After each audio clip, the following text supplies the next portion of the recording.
everybody, and welcome back to Crime in Sports. Yay! Yay, indeed, Jimmy. Yay, indeed. My name is James Pietragallo. I'm here with my co-host. I'm Jimmie Whisman. Thank you, folks, so much for joining us today on another absolutely crazy edition of Crime in Sports. And we're going to finish up Tommy Eaglin today, hear some other horrible things that, like, his cellmates did, or his co-conspirators in these prison murders. And then also we have a couple of updates for you. Hopefully we'll have time for those. And I can't wait also for next week. We have next week an awesome, crazy, old-timey wrestler. I can't wait. It's going to be so fun. We'll get to all that and more. First, though, head over to shutupandgivememurder.com. Get all your merchandise, everything from coffee cups to shower curtains. Yeah. And on top of that, definitely get your tickets to live shows for Small Town Murder. There's so many coming up here. The rest of them for the year. What do we have? 7 more shows for the year. The 18th of September, we're in Milwaukee at the Pabst. It was sold out. We just released all of our comps and holds. So there's about 50 more tickets now to buy, which is a little bit in that theater. It's nothing. So the next day in Minneapolis, we're at the State Theater. Still tickets available for that. October 3rd, Dallas, Texas. We will be there, cowering, trying to smoke weed without ending up in prison. Hiding. October 16th in San Jose, where we can freely smoke as much weed as we want. October 17th in Sacramento, ditto. Then November 13th in Terrytown, again. That's just about sold out there, too, so if you want that right away. Then November 14th in Boston, where we can also smoke all the weed we want. So there you go. Get your tickets right now. Shut Up and Give Me Murder is where you get all of those and more, and do that. Also, get yourself Patreon. My God, what are you waiting for? Patreon.com/crimeinsports is where you get all the bonus material. All you have to be is $5 a month or above, and you get every goddamn thing we could possibly make for you. Including, as soon as you subscribe, you get up to almost 400 back bonus episodes you've never heard before. Then you get new ones every other week. It's all we can give you possibly here for your money. So this week, what you're going to get for Crime and Sports bonus, which you, of course, can have access to, we're going to do worst stadiums of all time. Okay. We've been to some bad ones, and there's been some real ugly ones and some shitty ones, and we're going to make fun of them and the bad teams that reside there. Just a good palate-cleansing good time. Then Small Town Murder Donner Party. Oh, that's right. Belly on up to the table, everybody. They're all going to have a snack. Let's do it here. Donner Party. So that's patreon.com/crimeinsports, and you get that. In addition to that, you get every goddamn thing we put out, which is Crime and Sports, Your Stupid Opinion, Small Town Murder, all ad-free as well. And on top of that, you get a shout-out at the end of the show as well. Jimmy will fuck your name all up for you, so don't you worry about that. That said, let's do this. Here we go. Finish off Tommy and see what we got here. Tommy was, of course, being, sent to more prison, if that was possible. Yeah, he's in prison for murder anyway, and then he had a huge escape attempt where they ended up murdering a guard and another inmate as well. Right. So awful shit. Yeah, he's as bad as it gets. Like, this guy needs... They have him in a cage now. They need to find a smaller cage to put him in. Eventually, just Hannibal Lecter, this fucking guy. That's all we can do with him, really. A dog kennel. That's it. It's all we can do. With one of those masks on, and you can't move, and you're inside of a doghouse. That would be maybe safe. So right away, let's start out with, this is to the newspaper on April 7th, 2006 in the mailbag section. And this is somebody talking some shit about Tommy and remembering the fallen prison guard. I think it's a friend of theirs. While Dwight Eaglin gets all the attention with his courtroom antics and his interviews, I wish the news would give the attention to his victim instead. Well, she's not as colorful at this point because she's dead, so that's why that happens. I would like to remember Darla Lathram for the person she was than what happened to her on that tragic day in June 2003 at the Charlotte Correctional Institution. Darla was a kind and gentle person who truly cared about others. She was a gentle soul who wanted to bring others the word of Christ. Oh, boy. She, or even as a preteen, Darla had a focus on what was important to her, and her life revolved around her family and friends as well as her religion. She was an angel walking this earth, and I feel blessed to have known her. I pray her family will be able to move past this awful event in their life, and while no parent who loses a child can truly recover, I pray they can celebrate her life until they can see her again. Gene Phillips from Cape Coral. Thank you, Gene. Thanks, Gene. That's great. So right after that, May 28th, 2006, the Charlotte prison that this all happened in is making some changes after this death. Oh. They said the type of violent offenders who killed corrections officer Darla Latham are now separated from the general prison population at the Charlotte Correctional Institute, but there are more of them. More changes, that is. Shortly after the death, CCI became a facility designed to hold more dangerous inmates but kept them apart from the general population. Now, close management inmates are held apart because their behavior threatens the safety or rights of others or the security of the prison, according to the DOC website. The types of jobs inmates can be assigned are limited now. They said they're in their cells for the most part. Because before, those guys were getting normal jobs and shit. They said the prison still houses a number of nonviolent inmates to keep the prison running, handling such duties as food service, grounds maintenance, and laundry. So the capacity of the prison is 1,031. The most recent figures showed there were about 250 inmates in the general population, and the remainder were labeled as dangerous and separately confined. Oh. So that's most of. That's 3/4 of the prisoners are dangerous. So that means that's the prison. The 250 people are in their own section. That's, you know what I mean? That's not the prison for sure. 3/4 of the people aren't in a special section. That's not. No. The VIP room isn't where everyone is in the club. Otherwise, that wouldn't be the VIP room. That's the 250 regular ass people shaking ass ain't a fucking no. It's fucking weird. Overcrowded VIP section is not VIP at all. Jesus, what? It's downstairs. It's wide open down there. Wide open. Why is it so crowded in here? Shit. Can't sit bottle service. I can't sit on these velvet couches. This sucks. Inmates who have outstanding felony charges or have been convicted of capital or a sex offense, first-degree murder, murder of a law enforcement officer, or kidnapping cannot be placed in the general population at this close management facility. Yeah. Dwight Eaglin, the inmate convicted of murdering Latham, was in prison for another first-degree murder because he was in the general population in 2003. He was assigned to a construction work crew and given access to tools, which seems like a bad idea to give this guy a sledgehammer. Any tools at all. Yeah. Well, I mean, he's dangerous enough with his hands. Right. You're going to give him a hammer on top of it? Right. Christ almighty. So they said since the transition, there have been no inmates that do not meet the new profile assigned to construction and maintenance work squads. So there's that. Yeah. June 17th, 2006. Headline is Inmates Tape Tells of Prison Murders. Oh, boy. Stephen V. Smith. He's like, please don't turn that V upside down and make everyone on earth hate me. Stephen V. Smith clasped both hands to one side as if gripping a baseball bat. He says, quote, Tommy comes out of the room and he hits her while reenacting Tommy Eaglin's attack on the prison officer. Quote, he hit her with the sledgehammer right above the eyebrow. Ah, Jesus Christ, man. Fuck. Right in the face. Remember, we were thinking at least maybe if it was in the back of the head, she wouldn't have saw it coming. That's, Smith said he removed Officer Darla Latham's radio and caught the prison keys Eaglin threw him. He started to help drag the officer's body into the mop closet, but Eaglin stopped him. He said, no, I got it. Go get the ladders for the escape. Friday, just 3 days before his trial is scheduled to begin, Smith took a courtroom full of people via videotape through the Charlotte Correctional Institution and described 2 murders he's charged with committing. He repeatedly laughed as he watched himself on tape in court. Oh, my God. That's bad form, dude. Don't do that. Right, so, yeah. He's like, look at me, I'm on TV. There's me. I'm on the TV, everybody, look. Look, guys, it's me.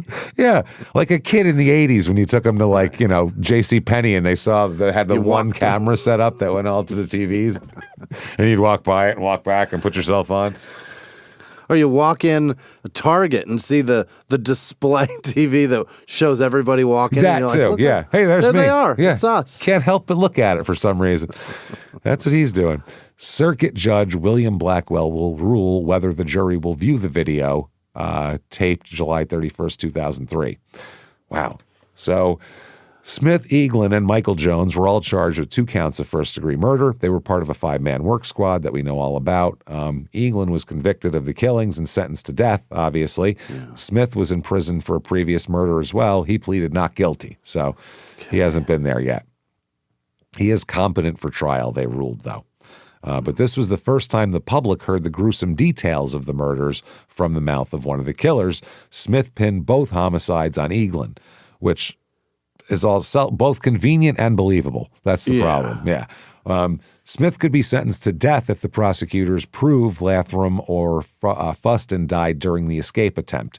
The state does not have to prove Smith committed the actual killings because it's just all part of the act if you're involved. Yeah, during it. Yeah, it's the liquor store thing.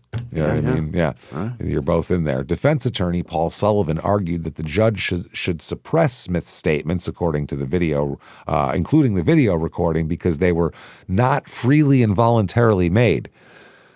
If you're taking people through a tape, look, here's this, here's that, it seems like you were in on the production. Also, he said it would be, quote, very bad for my case. So I don't want... That's the problem. I think that's the problem. This would be catastrophic for my case, Your Honor. You're really making my job a lot harder here. It's not fair that he's in the DVD extras. Yeah, it's just not fair.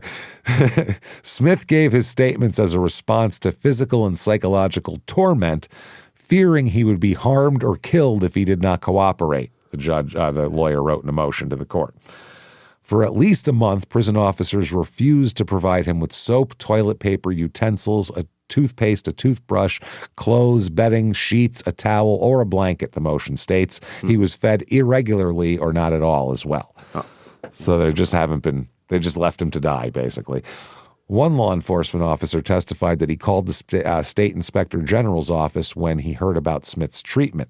In the video, Smith said that the 3 inmates planned the escape for months, building pieces of ladder whenever they could. But Eaglin had to take care of before they left. He said he had people to take care of. Eaglin took the sledgehammer upstairs to a dormitory Fuston was in. When Smith got to the dorm, Eaglin was on his way with blood all over himself. Quote, Charlie was all a mess. I don't know. I know he wasn't moving. So he just beat a guy to death in his fucking bunk with a sledgehammer. At the end of the video, Smith said he would not testify in court because he did not want to be a snitch. What do you think this video is, stupid? Right. Eaglin said the same thing Friday, taking the stand and telling the court he would not participate in Smith's trial. And there's really nothing they can do to him. He's got the death penalty. So you can't make me talk, essentially. So now lawyers shuffle blame in prison guard slaying. The prosecutors say that Stephen Smith organized the escape team that ended up killing Darla. He planned his escape from there, and this is all him. He recruited his sidekick, his buddy Michael Jones, and some muscle in Tommy Eaglin. But he's the whole mastermind. So that's the whole thing. That's what they're trying to say. They said they knew they would only have one officer supervising them on the project. They knew the corrections officer would have to be eliminated. So Smith is just the lookout while Eaglin killed everybody. Oh. He tricked Latham into unlocking some ladders and led her to the spot where Eaglin would kill her. That's all Smith said he did. I just tricked her and led her to her death. Nothing much. He said Smith personally took Officer Latham on what would be her death march, the prosecutor said. After Eaglin killed her, he grabbed the radio, Smith does. But the defense attorney, they take jurors on a different journey than that. Oh. They're like, listen, guys, that's their version, and it's not right at all. They said, listen, Eaglin, none of this was planned. Escape, yes, but not murder. Eaglin, quote, went berserk and started killing without warning. He's a psycho. Can't control him. Oh. Yeah, he said, nope. They said the state is right when they said Mr. Smith was part of a plan to escape. The plan was to escape, was not to harm anyone. Dwight Eaglin, on his own, decided to kill. Okay. Which, even if that's the case, you're still guilty. Yeah. If we go into a liquor store together to rob it and you just start bucking shots off, whether it was planned or not, trouble, James. We're both in trouble, in the same exact trouble, as a matter of fact. And even if that guy shoots me, you're still in trouble. Even for sure. You didn't plan violence, and you didn't plan on them inflicting violence, but you caused the situation that caused it. So you got to calm down, Jimmie. Stop doing this shit. I'm doing my best. You're gonna get me killed out here. Smith saw Eaglin kill 2 people, the defense attorney said. Eaglin had possession of a sledgehammer. When Eaglin told Smith it was time to go, he had no choice but to comply because he has a sledgehammer and he's dangerous.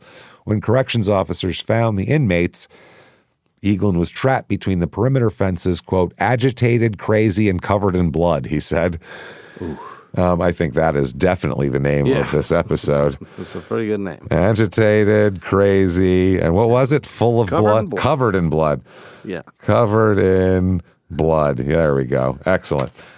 So thank you, defense attorney Lombardo, for the name of this episode. Well done. So he said Smith was sitting calmly in the dormitory waiting for officers to come get him. Oh, he's a shy, retiring type, that's all. Smith was not upset because he had only tried to escape, an offense that he had attempted in state prisons 3 times before, his lawyer said. His calm state proves he didn't take part in killing anyone.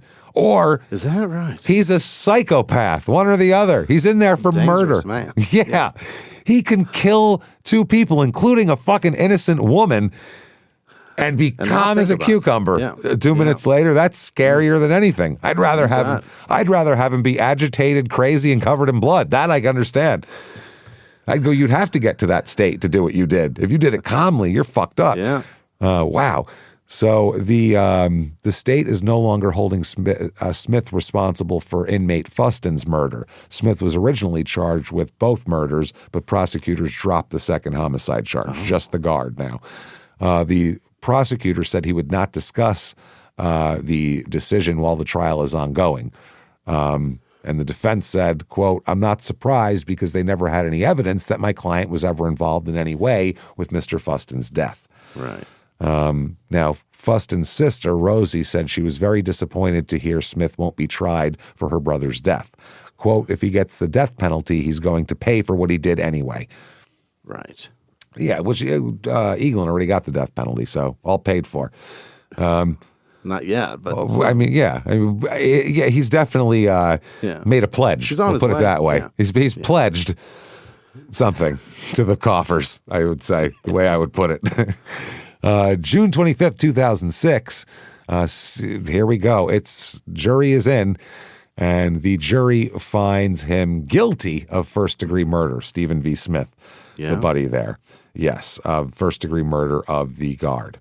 So he had been serving time for burglary, kidnapping, sexual battery, robbery, and murder, Smith. Holy shit. Holy shit, that's a full house, isn't it? It's a pretty bad guy. If you got a hand dealt to you that's all bad, that's the best full house going. I think that beats most people's. And murder? You fold usually. Yeah, it's wow. Sexual battery too? Fuck, I fold. I can handle murder and kidnapping, but I'll take all new cards, please. Holy shit. So during his sentencing, the court hears his mitigating evidence and also his non-mitigating evidence, but wow, it's bad. He had almost as weird of a life as Tommy.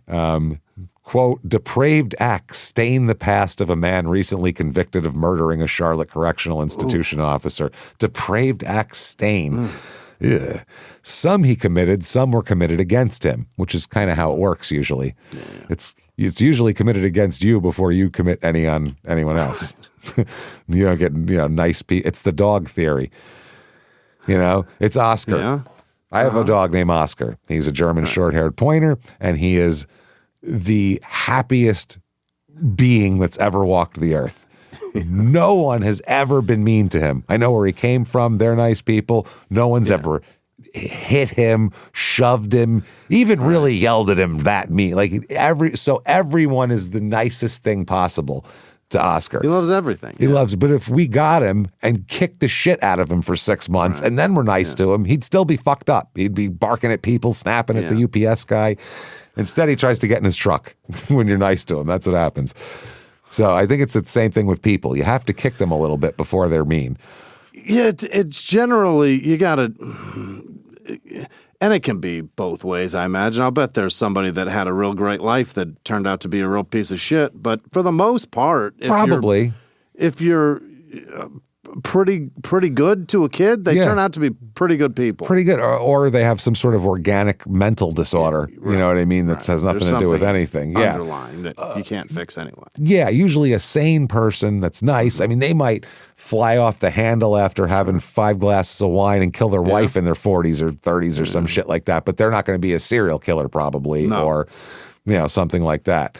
Now, they say long before planning a prison escape, in general.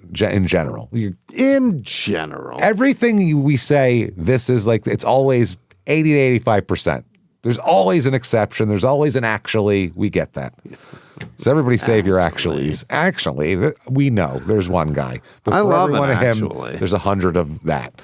Yeah. Oh, the actually. Actually, you missed the 1% of something, and you should have mentioned that. Yeah, sometimes things happen. Do they? Yeah, they do. No shit, stupid. So long before planning a prison escape that resulted in the murder here, that's what happened to him. So here's what he did. Apparently, he killed an elderly woman with a screwdriver that we know about. He raped 2 girls, including his 14-year-old sister. Attaboy. He raped his 9th grader sister, which is nice. Hell.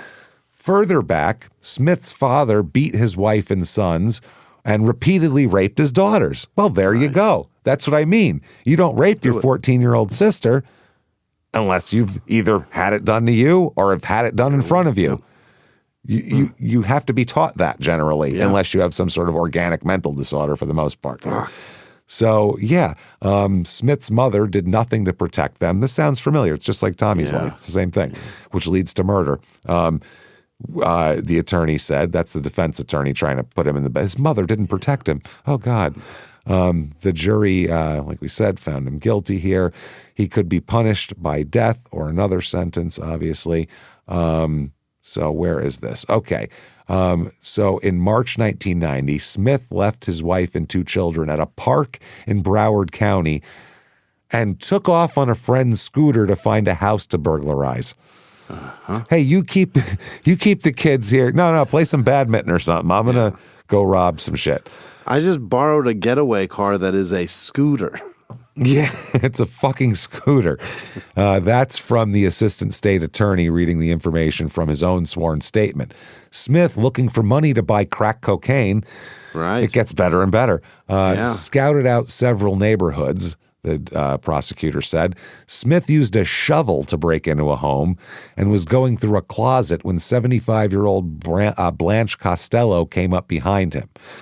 As she screamed and put up a fight, Smith beat the 80-pound woman.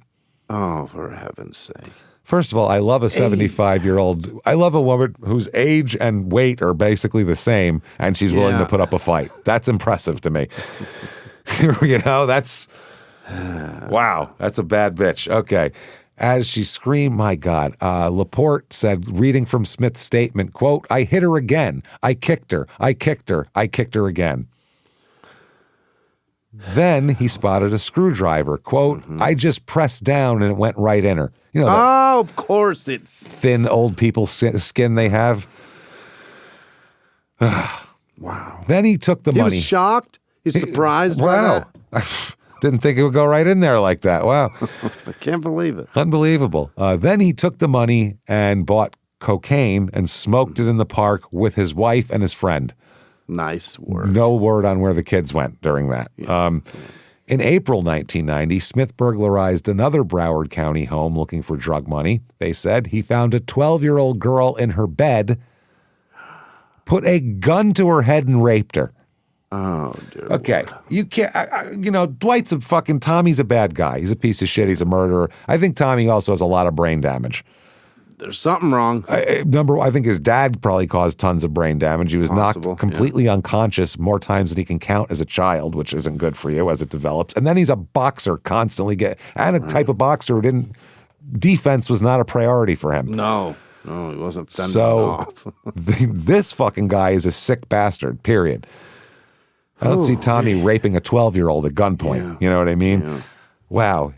Everything I did was wrong, Morgan read from a statement Smith made to investigators. In December 1981, Smith was convicted of raping his sister, testified Rhode Island State Prosecutor Jack McMahon. He took her to an isolated area for a driving lesson, then put a knife to her throat and raped her. His own sister. God. His 14-year-old sister. What terrible. Dude. Terrible person, obviously, but my God, while learning to drive. It's a very brotherly thing. That is disgusting. Wow. How is you got to be fucked up in the head for your instinct to not be to protect your 14-year-old sister. Right. Like at all costs. Like if someone tried to do that to her, you'd murder them in the street and do it with a smile. Like this is crazy. Wow. Smith's behavior mimics his father. The attorney said at the age of 5 or 6, Smith would hear sounds of his father raping his sisters on a regular basis. Shit. Very nice. Jesus Christ. Perfectly normal. This is disgusting. So they said, this is the attorney again, said his attorney, this chaotic, dysfunctional lifestyle went on for years and years. Smith's brother, Charles Stoneman Smith, testified to their upbringing via a video recorded at the Adult Correctional Institution in Cranston, Rhode Island, where, of course, he's in prison too, because everyone in this family is either raped or in prison. Wow. That is disgusting. It's Charles Smith, his brother, is in prison for stabbing his 16-year-old stepdaughter to death. That's why he's in prison. Oh, my God. He murdered his teenage stepdaughter. Yeah. Why is... Wow. They're so vulnerable. Why are they injure, rob, steal, and hurt the most vulnerable people? Yes. It's just because that's what they've seen. The worst people. You can take advantage of those people. And think about this. That's his stepdaughter. That means think about that young dead girl's mother. What the fuck she probably went through to end up being attracted to this scumbag who'd come in and kill his fucking daughter. So, I mean, it's just a cycle that just keeps going and going and going. And it's exponential. Just keeps on giving, yeah. It's exponential. You do this to one person, then he does this to more people, and then he did it to 3, and then 3 people go out, and then they fucking do it. And it's like, it's just this crazy, it's like a disease. Never stops. No, it's a fucking pandemic. God damn. So Charles Smith testified from prison for killing his 16-year-old stepdaughter that his father came home drunk and beat his 2 sons every day. That's nice. At age 5, Charles Smith saw his father kick open the front door, throw his and Stephen's mother onto the ground, and force her to do sexual acts. Yikes. I'm going to rape her in front of my kids. Yeah. That's nice. That's excellent. So Smith ran to his room and hid under his bed. Another time, Charles Smith accidentally walked in on his parents having sex. No word if it's consensual or not. We're not sure of that. Yeah. His father kicked him in the groin so hard that the boy had to undergo 3 surgeries to have his testicles removed from inside of his body. He kicked the kid's nuts up inside him. People will say, I'm going to kick you so hard you're going to taste your balls or whatever, but this guy actually did it. He did it. To a 5-year-old. Probably while nude, right? I assume with his dick swinging around. God damn. With his mom dripping off him, he fucking kicked his and then he probably went back and fucked her more. Finished. Yeah, you got to finish. Kicked him, shoved the kid out of the room, slammed the door, and then said, all right then, and got back to it. That doesn't end the day. No, that doesn't end any of this shit. Wow. His mother waited 3 months to take him to the doctor, by the way. What? You can say his parents. Don't blame that on his mother because his father could have taken him too, but still. That's unbelievable. Wow. Still, Charles Smith said he and his older brother Stephen received the brunt of his father's violence, if you don't count raping the sisters constantly, which I would count, actually. Carol Miller, Latham's sister, that's the dead prison guard, said Thursday was the first time she heard about Stephen Smith's traumatic childhood. She said it seemed like his whole family must be crazy. I didn't think families could be that horrible. Well, you've never listened to this show because they are. They exist. But Miller and her father, David, said Stephen Smith's past does not excuse his crimes. David said, I think each person has a will. You can't blame the circumstances. The person makes the decision. Right. To a point. If this is what they came up in and they've never gotten any help for it, which as once you're an adult, it's on you at that point. Yeah. We feel bad for them until they're an adult or until they lash out outside of their house. Then we don't feel bad anymore. If the behavior matches what you've seen, then yeah, you can certainly blame the environment. Fuck yeah, you can. But I guess once you're an adult, then it's your responsibility to get whatever help you need. But you don't even know you need help because you just think that's normal. Which is your mental health is your responsibility. Exactly. At the end of all of it. Yep, exactly. It's tough when you bring kids into it, though. Yeah. It's harder because you go, well, obviously it's not their. They don't know any better. But then as soon as they turn 18, we're like, now you should know everything, and you should have perspective on your own mental health, and you should know. And that's just not realistic. But there's no way to fix that either. You can't no, and that's why therapy is good for everyone because then a professional will tell you the level of fucked up that you are. Maybe that's it. Maybe we add that into school. Like one class is therapy. Here and there. It's about the length of a therapy session, a class. Yeah. You have 8 periods. One of them's therapy. 50 minutes. Yeah. Hire some fucking psychologists. I would love that if they would do that. That'd be great. Everybody could use it. Yeah. Just to at least talk about your shit. And then they'll tell you, P.S., you are super fucked up. You should be here every week. Fucked up. But then you get those skeptics that are just like, oh, they just want to pay their bills. Well, while they likely do, they also don't want you out there shooting up schools. Yeah. And I don't mean like elementary school. I'm talking 9th grade, 14 on. Freshman. I don't want a 7-year-old going in there. They don't have anything to talk about. I'm talking about Paw Patrol, wasting my tax dollars. I'm not interested in that. Coming in with a venti frap. Yeah. Talking about. But if it's a kid like this who's getting kicked in the balls because he saw his dad fucking his mom, that kid needs a therapist. But most don't. Tell you what, if you've had your nuts surgically removed from your after an injury. Forced from on your you pancreas. By your parent. Yeah. You had your testicles removed from your spleen. You're probably fucked up. You're not good. No, not at all. Jesus Christ. So anyway, the prosecutors here, Michael Jones is on the line as well here. Mike Jones. Old Mike Jones here. He's accused of the 2 murders, and they agree to a plea bargain. Oh. But a circuit judge insisted the case go to trial instead, even though the prosecutors and defense agreed on a plea bargain. I hate when they do that. Listen, we agreed to it. Shut the fuck up.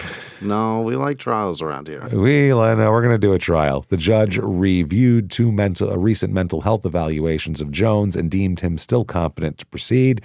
A circuit judge court pointed out that mental health experts have repeatedly said that Jones is rational, even though his sanity has been questioned since the murders. Psychologists all say, quote, he's malingering, faking. So there you go. So somehow they allow him to plead guilty after that, though. They allow him to plead guilty, but to first-degree murder. It must have been the charge the judge wasn't allowing. Maybe he wouldn't allow him to plead to second degree or something. He's already in for life since a 1988 rape, but now he's no longer eligible for parole.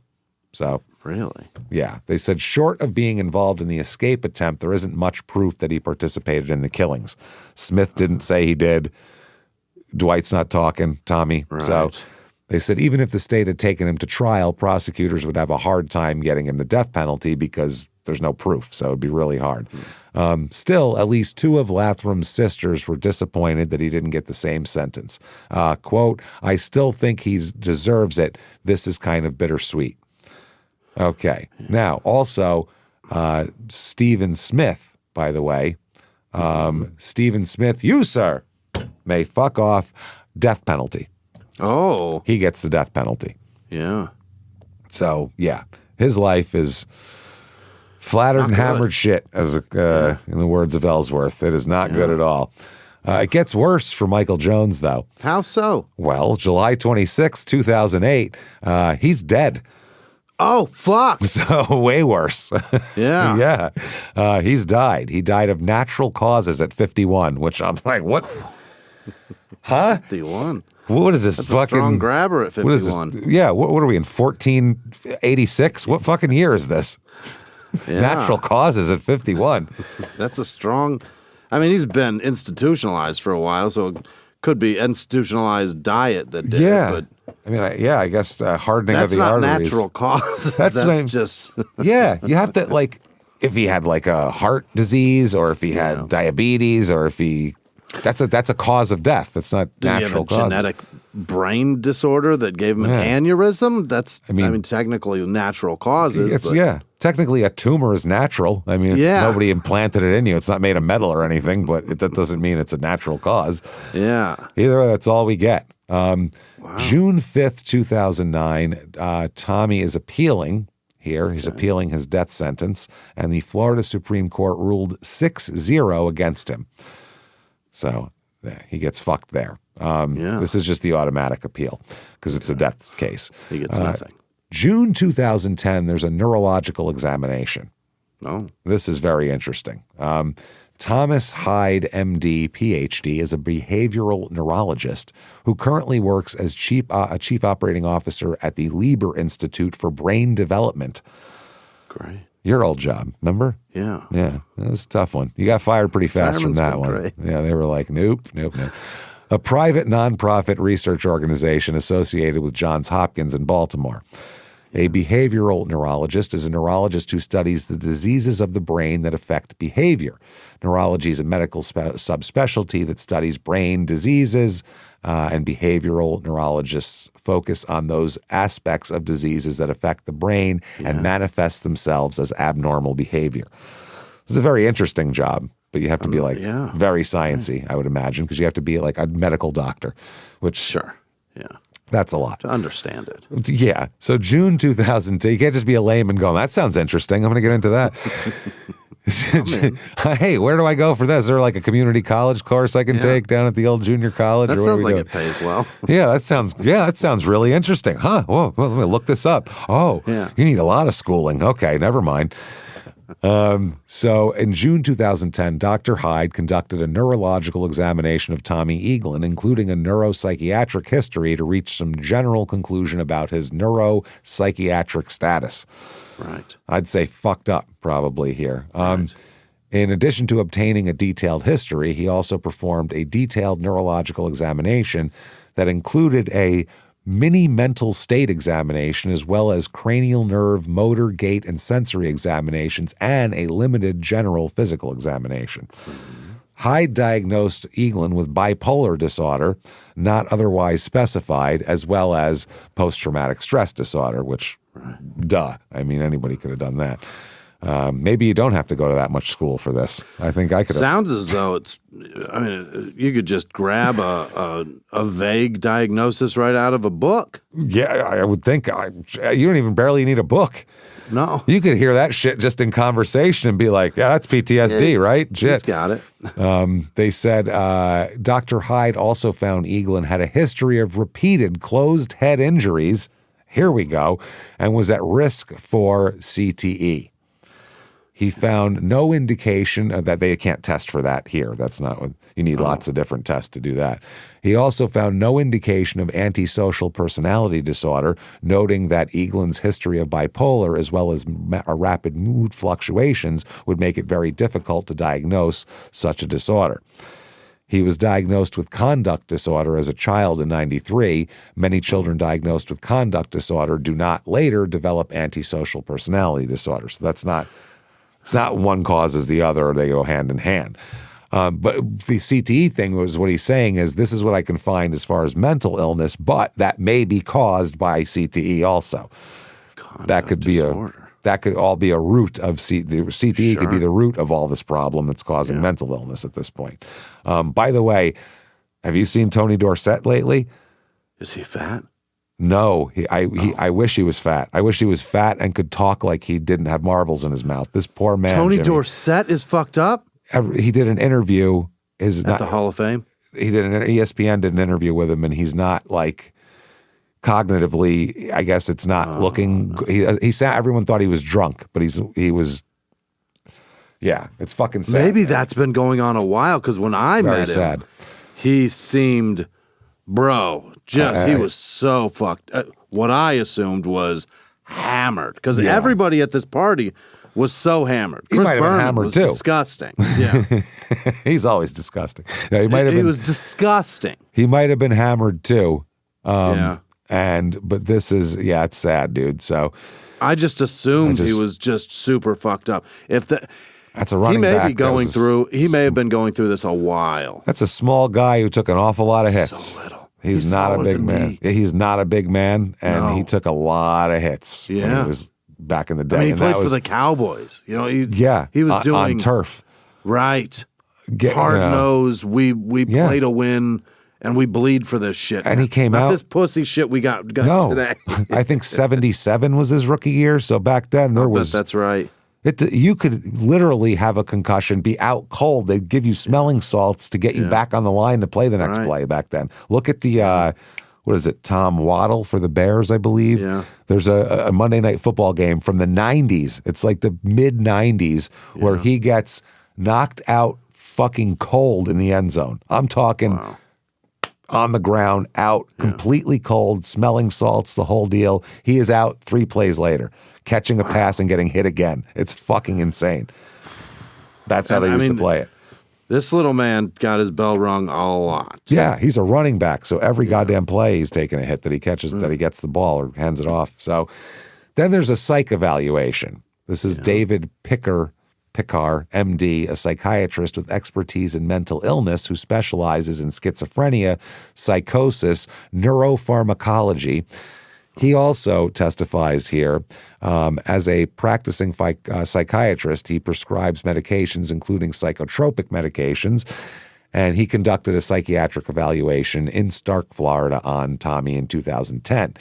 Also got background materials, including school records, employment records, previous doctor's reports, and reviewed a TV interview of Eaglin taken at the time of the trial, depositions from guards and inmates at the correctional institution at the time of the offense, reviewed raw data from the other guy who just did his evaluation, and all this shit.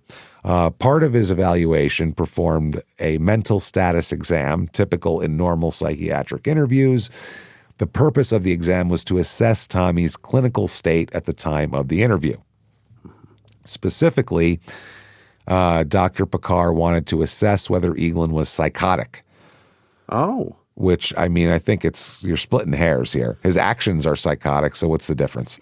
Yeah, I mean, he's certainly in prison for a long time for some psychotic shit. Yeah, but if you do psychotic things, it's like you do, therefore you are, I think, at that point, right? Like, you could say you're not a pedophile, but if you went out and fucked a bunch of kids, right, you're still a pedophile. That's what the definition of a pedophile. It's pedophilic behavior. Yeah, so I don't know what the difference is here. So people are like, yeah, but I don't like kids. I'm not into them. I just fuck them. You know what I mean? Please don't isolate that. Yeah, they were just there, you know. Right. I was looking for gals. I found this one. Yeah, I like 40-year-olds with big racks, but, you know, I found a 9-year-old boy. What do you want from me? I'm only human. None of them wanted to fuck me, so I fucked this guy. Ugh, disgusting. So Eaglin was found by Dr. Pickar to be fully oriented, and he did not demonstrate any psychotic symptoms during the interview, which I would hope you could at least control your psychosis during an interview with your psychiatrist. Manage it for some questions. Just for that much. Dr. Pickar found that Eaglin was paranoid above a median level, so more than normal, that his speech was somewhat pressured, his mind was active, and that he was highly communicative. Right. So he's not completely shut down. He found that Eaglin is, quote, somebody with a lot of impulsivity. And he said that means brain-related behaviors that result in poor modulation. Right. Frontal lobe damage a lot of times, too. It's basically what CTE does. Yeah. That's frontal lobe damage. Right. That's where all your maybe I shouldn't do that shit is. That's all up there. Right. It's decision-making and reactions to decisions. Yeah, every time you've ever said, maybe that's not such a good idea, Right. that was that right there. That was that part that you need for later. You know how you managed your emotions? That was that part of the brain. That was that part of them. Yeah, exactly. You didn't just get irrationally frustrated and make a rash decision to injure other people. That's because you used your brain. You used that part that went, ooh, no, bad call. Yeah, that's not good. That's the part that Aaron Hernandez forgot about. Well, that's the part that was mushing on his brain Right. as well. Yeah. That's the part that also alcohol makes not work anymore. Right. It completely, water brain. yeah, completely. It just pushes that, basically takes it and goes, you shut the fuck up, and pushes it like in a bathtub and holds it down. Pushes it under about 2-3 ounces of alcohol. Yeah, it goes, you get under there and you take that vodka and you like it. It's a good idea to fuck this woman without a condom for no reason. It's a very good idea. Yes, she only has 4 teeth, but God damn it, better than a 9-year-old. And that's my only other option, as we've discussed. Don't we want to come? Don't we want to come tonight in something? Instead of disgusting. So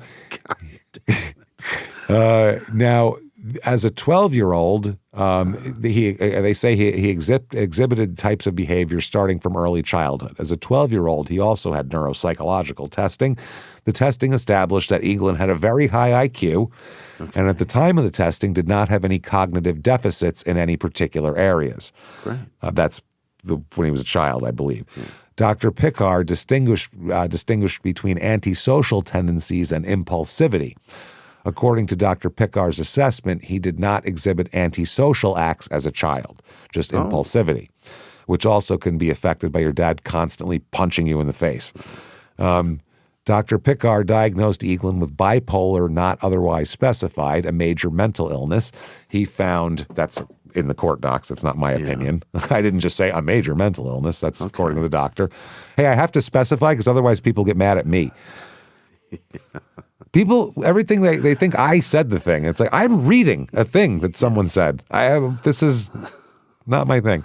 Stop fucking around with your bullshit. Yeah, like I'm diagnosing him. I'm not a psychiatrist. I don't know what the fuck is going on here. He found Eaglin has bipolar manic depressive illness with histories of impulsivity, highs, manic or hypomanic, and periods of depression. Bipolar. And back in the day, it was manic depression illness. They always called it back then. If you don't know bipolar, I think everybody knows by now what that is, but characterized by changes in mood, one bringing euphoria, and then depression. So you get the manics, and then you get the lows. Yeah. So they alternate, and a person can present with depression multiple times before they experience a mania. And a lot of times they don't like to take medicine because they like the mania. The mania feels good. Feels like you're getting shit done. Right.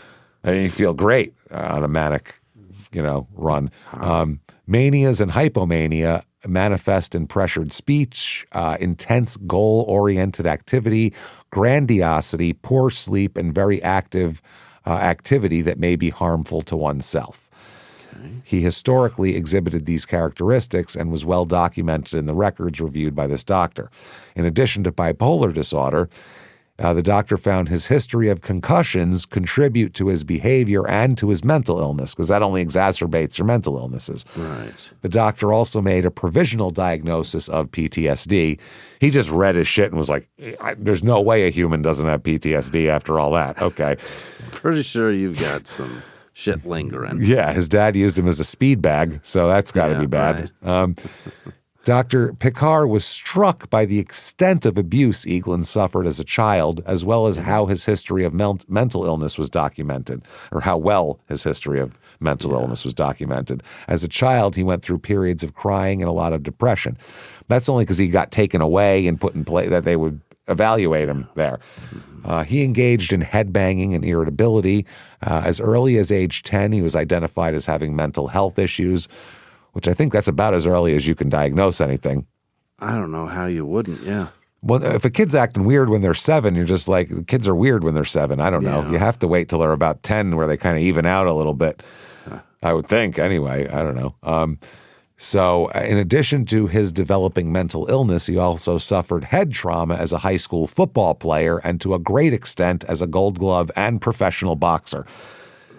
to a great extent. I mean those are two very obvious places that you get that. Those are the ones right there. Yeah. You add to that a whole childhood of constantly being punched in the head, and he's done everything possible to have CTE. Like, it's impossible that he doesn't. Yeah, he's been looking for it. Yeah. They said head trauma that one receives in boxing is not a trivial matter for anybody, but in particular if the individual has underlying psychiatric problems. Okay. Not good. And they said concussions to the brain can occur without loss of consciousness as well, which a lot of people don't realize. They think you have to be unconscious. Closed head trauma and the resulting concussion to the brain exacerbates manic episodes in individuals who suffer from manic depressive illnesses. Mm-hmm. The head trauma creates its own level of impulsivity in these individuals as well. Because your frontal lobe is getting mashed down. Right. Drugs such as Prozac are also used to treat impulsivity in individuals who suffer from brain damage as a result of concussions to the brain. So I didn't realize that. That's how they're treating CTE is with Prozac. Oh, wow. And I've heard they give them that, but I always thought it was for the massive depressions these guys get. Because they get hugely depressed with these head injuries. So I thought that's what they were because they're frustrated because they don't know what to do. Yeah. If you left your house, drove to the store, stopped at a light, and genuinely forgot where the fuck you were, didn't realize these are familiar surroundings, didn't know where you were going or where you came from, you would get fucking angry too. Probably. Anybody would. You'd get... Can't imagine you can't. That would be so frustrating. And especially if you're... Old people seem to sometimes be able to take it in stride of like, well, getting old, I don't know. You know what I mean? I've heard that... My grandma's so funny. They just take dementia as like, well, that's what I got going on today. Whatever they got, something sticking out of their rib cage today. Well, I got a tumor today. I don't know. It's just whatever happens, they're expecting. Young people can't take that. She's losing her hearing and she can't remember shit. That's amazing. My grandpa and I are standing next to her talking, and then we'll look over to her for her 2 cents. She goes, I can't hear either of you fuckers. So you say something, she says, what? You repeat it. Then she answers the wrong thing because she's got dementia. Then you go, what? And she says, what? And you guys, that's a frustrating conversation. Yeah. We took my grandfather to the doctor, and then that afternoon, I came over to the house to bring him slushies or some shit. And I was like, that was wild seeing him at the doctor this morning, right? She's like, we went to the doctor tonight. And I was like, he did. And she was like, what'd you go for? I'm like, lady, what do you do? You were there. You were there, motherfucker. Drink this. She's like, I can't remember shit anymore. I'm like, remember? It was this morning. Jesus Christ. Yeah, you don't need to remember. You still have a sticker on that says visitor. He's still wearing the bracelet. There are clues here. Unbelievable. So they're using Prozac. Now, Dr. Picard reviewed Dr. Harvey's neuropsychological testing. The testing showed that Tommy's IQ had dropped.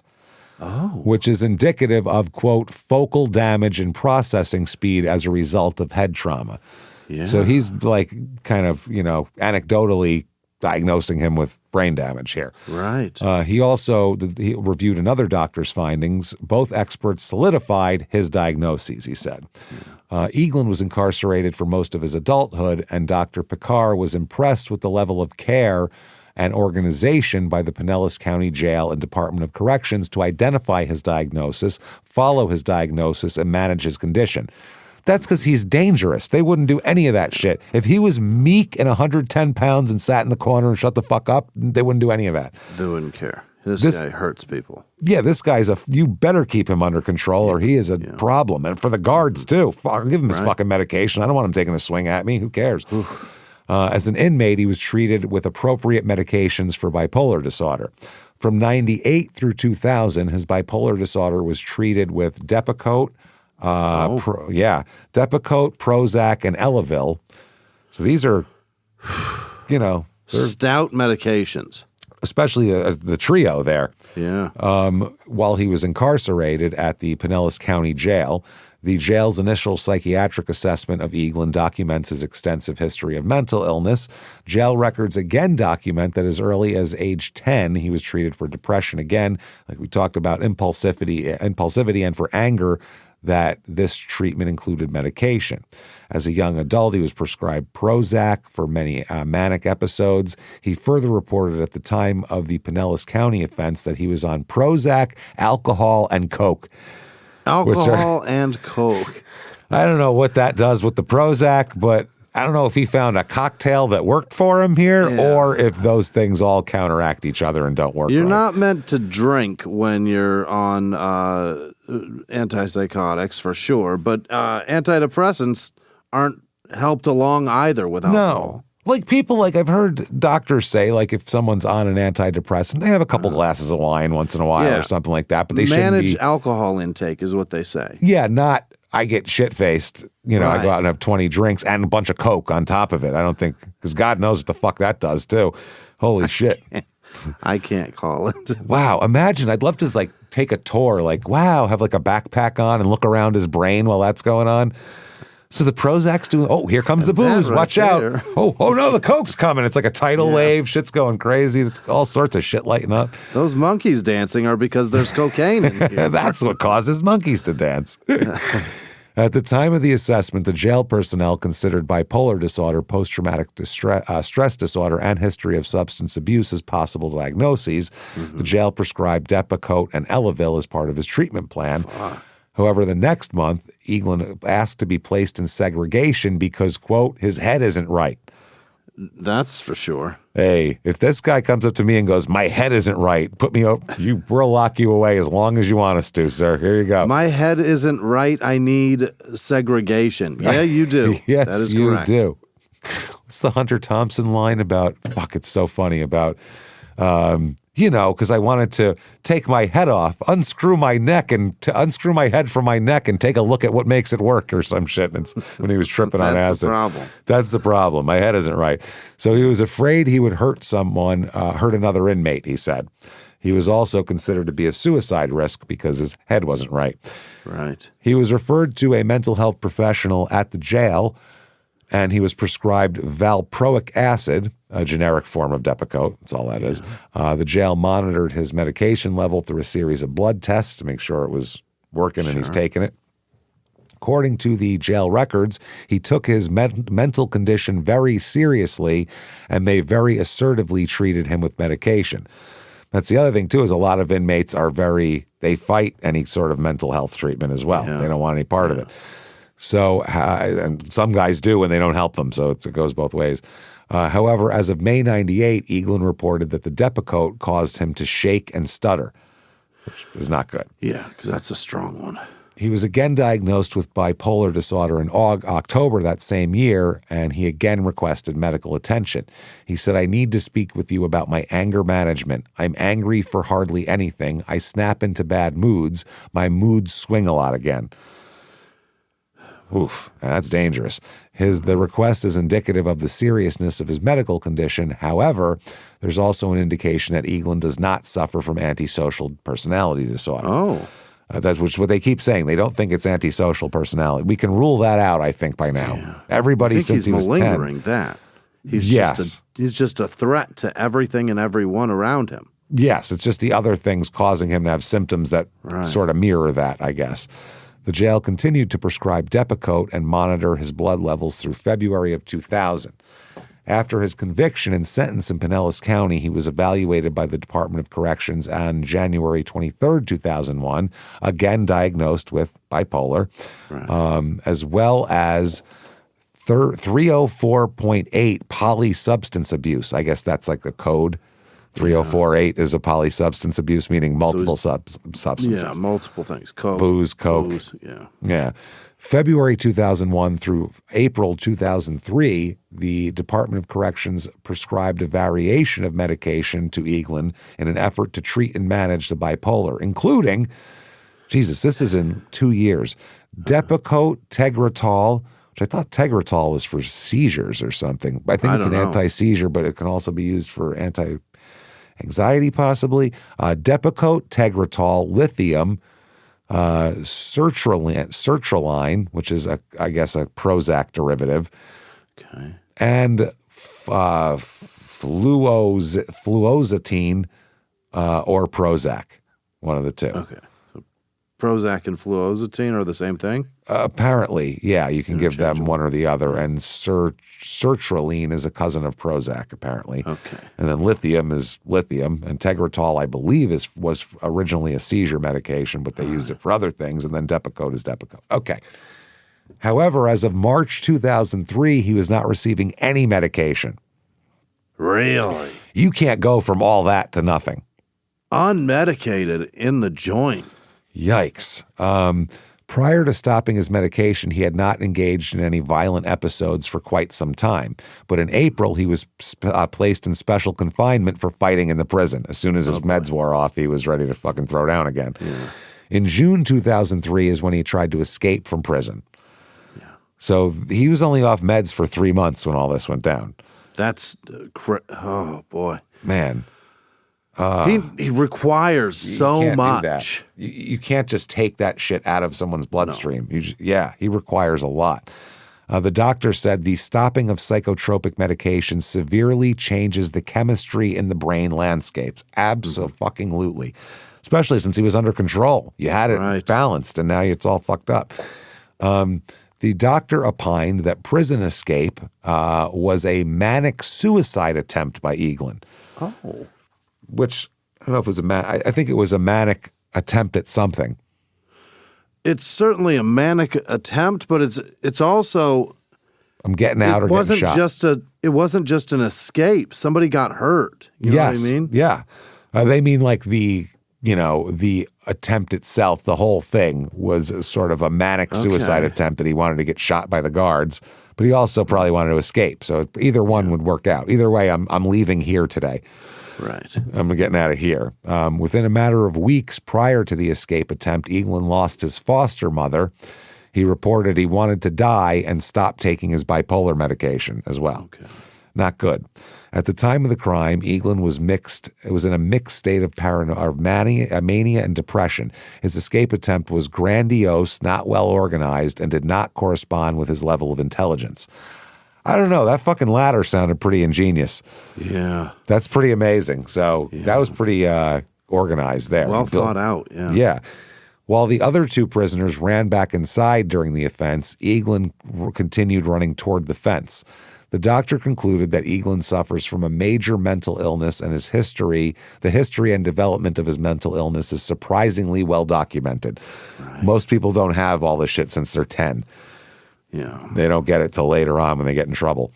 They said, so from a point of view of mitigation and his behavior, tragic behavior and dangerous behavior, it's the real thing. Right. So this guy is coming from his fucked up brain. This is not bullshit. He recommended a neurological evaluation.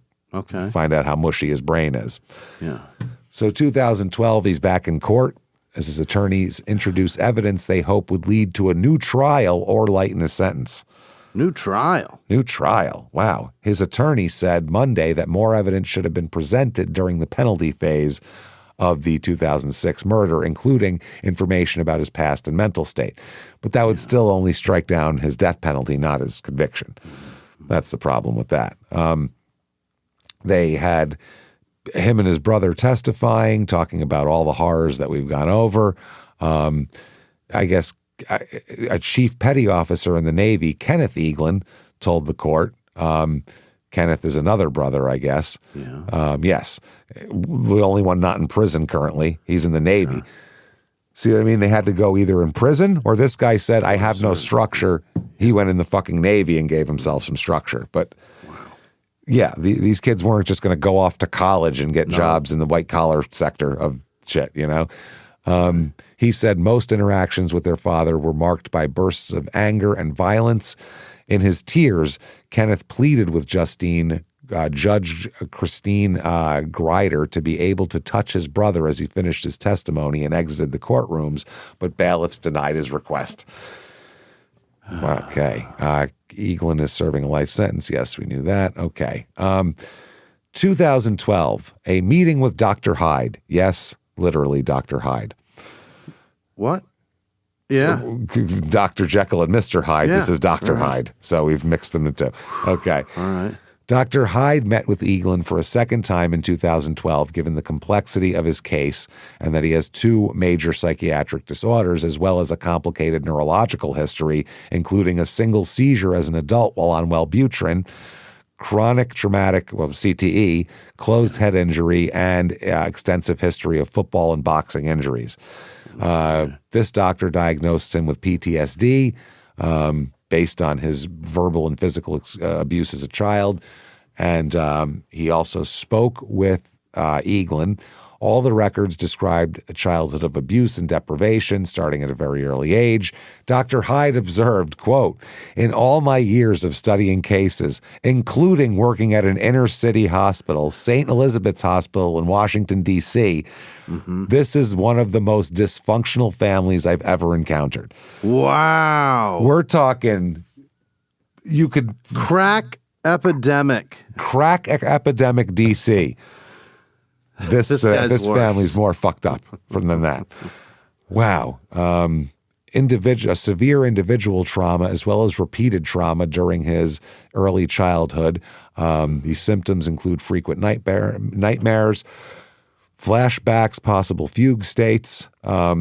Dr. Hyde explained that fugue states are symptomatic of PTSD and have dissociative episodes whereby the individual is conscious but not aware of everything that's going on in their surroundings or their behavior during that period of time. Kind of like zoning out, is the way I would say. Yeah.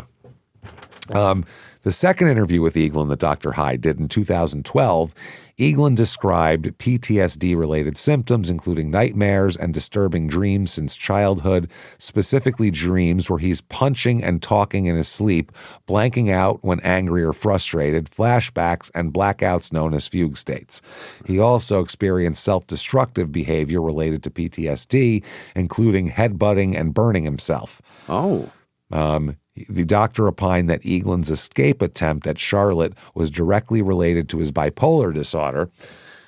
Well, how about the murders? You still can't kill people. Try to escape all you want, but don't kill anybody with some poor lady with a sledgehammer. That's fucked up. Dr. Hyde confirmed the pretrial diagnosis of bipolar disorder and explained the relationship between Eaglin's bipolar and post-traumatic stress disorder. The relationship is typical in individuals who experience high levels of stress in early childhood. The extensive abuse Eaglin suffered from early childhood, in addition to abandonment by his mother at infancy, is related to this finding. This guy opines that his bipolar disorder is a chronic condition which should be medicated. As a result of his condition, Eaglin suffers from mood swings and depressive episodes. And he also says in patients with a history of bipolar disorder, the use of Prozac can make them manic. It kills the depressive part, but the manic shit then is all there is left and lights that shit up. Yeah. He said 30% of patients with bipolar disorder have serious substance abuse problems that often are either self-medication for the depressive episodes or fueling their bipolar manic feelings. Yeah? Yeah. If you do a bunch of coke, you can kickstart yourself from depressed to manic pretty fucking quickly. Wow. And I think that might start a wheel rolling in your brain, basically. Now you're up on that. But then also when you stop taking the coke and your serotonin drops, and then what? Yeah. I guess you have the Prozac. I don't know. Yeah, I'm not sure how that works. I'm not a scientist here. He said, I don't have that kind of damage, I guess. No, not like this. No, I don't think so. They said he was feeling manic on the day of the murders of the guard. He had racing thoughts. He was feeling high, on top of the world. He'd been suffering from insomnia, which again is if you're manic, you don't like to sleep. He was getting Prozac from the other inmates because it made him feel high. And he'd been taking it plus week. He'd been taking it, the past week, and crystal meth in the days before the murder. Oh, my God. Unquote. Within a reasonable degree of medical certainty, he had a manic episode that was either coming on by itself or was precipitated or exacerbated by these drugs. He believes that if Eaglin was properly medicated at the correctional facility, the offense would have been prevented. If they kept an eye on him, made sure he took a shit and all that. Dr. Hyde testified that Eaglin is at an extremely high risk for CTE given his history of childhood head trauma as well as football, boxing career, and his particular boxing style, which, like we said, is not exactly Floyd Mayweather. Yeah, it's eating fucking punches. So The medical profession, quote, has a much better understanding that chronic blows to the head, even without loss of consciousness, can create cumulative brain damage, which can result in changes in cognition, behavior, balance, and other neurological functions. Eaglin's high school football was likely the start of his CTE, given his tendency to lead with his head on many tackles, which he was known for just spearing people with his head. That's, he was like the Dennis Plank of fucking high school, and it certainly amplified the condition. This technique is now illegal in high school, college, and professional. It's spearing, it's called. Yeah, you can't do that. Dr. Hyde spoke with Eaglin's former boxing coach about Tommy's boxing career. His coach described witnessing a number of symptoms related to concussions. Eaglin was never knocked out. However, he was a brawler and took an abnormal number of punches to the head, the guy said, compared to other boxers even. He's just more. Eaglin also had a practice during training of removing his headgear while sparring. Because he didn't like it. It fucked up his vision and shit. He didn't like it. Slowed him down. Yeah. Slowed him down. Plus, it's easier to get hit that way. Yeah. His headgear is thicker, so there is an extra amount of space you can get hit. And a lot of guys don't like that because they think it's an unrealistic. If they want people to miss by an inch, and this isn't allowing people to miss by an inch. So he said his style was extremely detrimental to his neurological well-being. Quote, chronic punches to the head, taking those punches to the head repeatedly lead to brain damage in vulnerable individuals. In post-concussive syndrome, there are physical changes to the brain. However, an autopsy of the brain is the only way to uncover whether you have CTE or not, for sure. So you have to be dead first. Saw it out of there. Yeah, unless you can take it out, put it back in there. Yeah. The physical changes cannot be seen on an MRI, CT, PET, or SPECT scan. As a boxer, he experienced many symptoms associated with post-concussion, concussive syndrome, nausea, headaches, vomiting, memory problems, fogginess, hitting the head a whole shitload. All the stuff. Yeah. Even more troubling, Eaglin developed stuttering during adulthood, which is very unusual.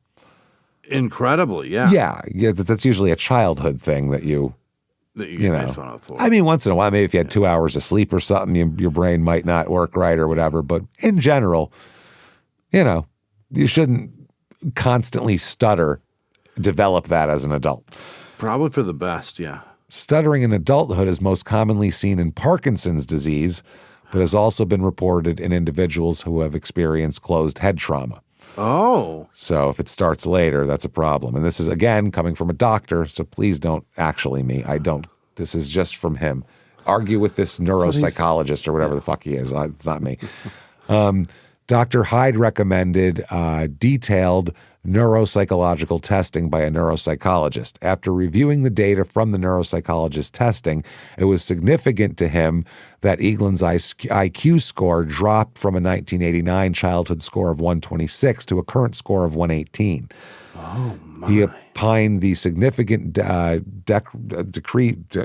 decreasement of the IQ score was related to brain damage from chronic trauma from the brain from boxing and or related to bipolar. Okay, now, his other things, 2013, he's doing this appeal, including all this shit, and part of it is basically ineffective assistance of counsel. Failure to advise the court of Tommy's major mental illness and lack of medication before all this happened. They didn't make a big deal of the fact that he had stopped taking his medication and wasn't taking it for the 3 months before this murder, these two murders, and then these murders happened. His lawyers probably should have made a bigger fucking deal out of that, I would imagine. That would help. They just said, well, he was trying. Maybe they saw it a different way, huh?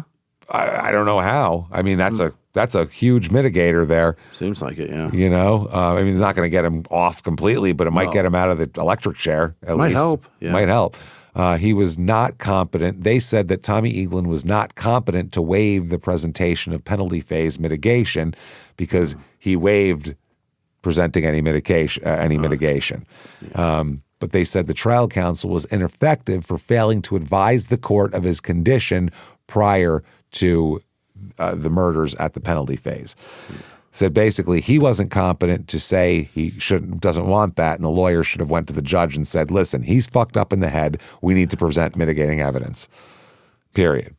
At the time of all this, trial counsel was aware Eaglin suffers from bipolar disorder since he had not been medicated on. On October 20th, 2005, Dr. Kropp advised one of the lawyers of Eaglin's condition after conducting a full evaluation of Eaglin and reviewing his childhood records and prison records. A mitigation specialist, Cheryl Petrie, also informed the lawyer that Eaglin suffers from bipolar, providing him with a summary of Eaglin's mental illnesses diagnosed by various physicians, state agencies, as well as a lengthy history of medication for his disorder. In addition, Petrie notified the attorney that there were various issues around his medication prior to trial. All right. So the lawyers were told about all this shit. Despite the advice of both experts regarding Eaglin's serious psychiatric disorder, quote unquote, the lawyer dismissed them, claiming, quote, this is amazing, everyone's bipolar. We all got problems. No. That's not how you do it. Fuck that. Everyone's bipolar. Anyway, what's next? Okay. Who's got issues? I got issues. I got issues. You got issues. I got hit in the head once. It's fine. In unreasonably dismissing Eaglin's condition, the lawyer failed to consider and failed to advise the court of how Eaglin's unmedicated condition impacted his client's present ability to conduct or consult with his lawyer with a reasonable degree of rational understanding and rational as well as factual understanding of the proceedings against him. As demonstrated at the evidentiary hearing, he suffers from bipolar, histories of impulsivity, highs, manic, hypomanic, periods of depression. And they go over some shit there. They said that mixed states result in grandiose, not well-organized thought processes that do not correspond with Tommy's level of intelligence. So they were saying that proves that his brain was fucked up then because that was a terrible plan. Oh. He's smarter than that. And if his brain wasn't playing tricks on him, making him think he could do anything because he's in a big manic phase, he wouldn't have done this because he would have realized it was a terrible idea because he's smarter than that. Fair enough. That's a decent argument. It's clear from the trial record and penalty phase proceedings that Eaglin did not have a reasonable degree of rational understanding and that he did not have rational understanding of the proceedings against him and was not competent to waive mitigation. He acted like an asshole. We talked about the whole trial, made faces, was doing crazy shit. During both the penalty phase and the Spencer hearing, Eaglin was paranoid and suicidal. During the penalty phase testimony, he informed the court and the jury that, quote, no matter whether it's the truth or not, I'm wrong. And, quote, why is everyone mad at me when I try to fight my own battles? Okay. His Spencer hearing testimony was even more nonsensical and irrational. Trial counsel unreasonably discounted his mental illness and failed to investigate and consider its implications. As a result, counsel failed to advise the court of his client's incompetence. Had the attorney properly investigated, he would have learned that his client did not have the ability to rationally understand the proceedings as well as the impact of his irrational decision on the outcome of the trial. Yeah. If there's a mitigating life that would have saved someone from the death penalty, this might be it. Maybe. It's possible because he's already in prison for murder and it's Florida or whatever, so maybe not. But I can't help but think, basically, if this doesn't get you off, there's no reason to ever present mitigating testimony because nothing will. If this, the worst childhood that's ever existed in the history of anybody ever, doesn't get you at least life without parole instead of the death penalty, then there's no reason we should ever present mitigating evidence. It's all bullshit. Yeah. I lean real hard on the mental health side that if you are mentally fucked up, it's your responsibility to fix that. The second that there are victims, I don't want to hear shit about your mental health because if you're saying it now, you fucking knew it then. The problem is the CTE part of it makes it so he doesn't understand it half the time. That's the problem. He might not think. And the other thing, too, when people are in a bad mental illness, too, they don't realize that they're in the mental illness. They think they feel good sometimes. So who the fuck knows? But it is your responsibility to take care of it. That's the problem. It can't be mine or yours or We don't have people just knocking on doors doing mental health checks just to make sure you're all right. We don't want to live in that society, so you have to take care of yourself. Yeah. Also, the trial counsel failed to adequately advise Tommy regarding his purported waiver of mitigation. They say the trial court erred in denying relief as to Eaglin's claim that the trial counsel was ineffective for failing to adequately advise him regarding his waiver of mitigation. They didn't give him the full spectrum of the possible consequences for that, essentially. They said the reason lawyers may not blindly follow such commands is that although the decision whether to use such evidence in court is for the client, the lawyer must first evaluate potential avenues and advise the client of those offering possible merit. So he's got to be able to say to him, hey, I just talked to 14 psychiatrists that all say you're whacked out of your gourd. We're going to use that. You got to come back to earth. Yeah, we're going to use that and hopefully get you off the death penalty. In other words, counsel has a duty to investigate possible mitigation prior to advising the client regarding any waiver, and counsel must advise the client of evidence with potential merit so that the client can make an informed decision. Yeah, so that makes a lot of sense. They said in one other case, the court made a similar finding regarding a trial counsel's obligations in the event of a client's waiver of mitigation. The court recognized the defendant's waiver of his right to present mitigation does not relieve trial counsel of the duty to investigate and ensure that the defendant's decision is fully informed. That's Grimm versus State, Florida, 2007. That's good. The court also relied on the precedent set forth in Grimm versus State, or this is Farrell versus State 2010, and Grimm. In Farrell, as in Eaglin's case, the trial court did not conduct an inquiry of the defendant regarding the waiver. Counsel for Farrell advised the court that he conferred with his client and advised him of his right to present evidence. Farrell then advised the court that it was his decision to waive the evidence. However, in determining that Farrell's waiver of mitigation was not knowing and voluntary, the court looked beyond the trial to the performance of the trial attorney in investigating and preparing for the penalty phase and in preparation for the client's waiver. The court found that there is simply no indication in record that trial counsel performed any investigation into the penalty phase so that a knowing and voluntary waiver could take place, which is kind of different from this because this guy did look into it. He just dismissed it as everybody's bipolar rather than not looking into it at all. This is more dumb than lazy. Everybody's bipolar, man. This is more asshole than lazy, whereas not doing any investigations lazy. Right. It determined here, this court looked at the post-conviction record as far as what was available to counsel if counsel had investigated. It determined in this case there was no indication that Farrell or his family was uncooperative or refused to participate in an investigation into mitigation. In fact, the opposite is established. Nor is this a case where there's any indication that Farrell refused to participate in mental health examinations. Mm-hmm. In Farrell, as in Eaglin's case, that's why I was describing that because it describes this, as law shit does, there were numerous witnesses who were able to testify regarding Eaglin's childhood who were simply not contacted. Those witnesses who did attempt to contact counsel, such as Eaglin's brother and Jill Hassung, his foster mother, were never responded to. Really? They called the fucking lawyer and the lawyer just never called them back. They reached out to her. She called back and they said, we got it. So this lawyer may be, and this is only in my opinion, obviously, both lazy and stupid. Might have dumb and lazy here, possibly, and like I said, only in my completely uneducated, non-suable opinion is that. It's very possible that he's an absolute fucking moron. It's absolutely possible and possible. And yes. Family members, foster parents, social workers with compelling mitigation were available to testify at the penalty phase. However, in pursuit of his, quote, monster mitigation, quote unquote, I guess that's what the lawyer called it, trial counsel failed to speak with any of them and chose to exclude their testimony before initiating any investigation into what they might say, which would be, holy fuck, he had the worst childhood that's ever existed ever. This poor son of a bitch, I regret being able to say that. No shit. Yeah.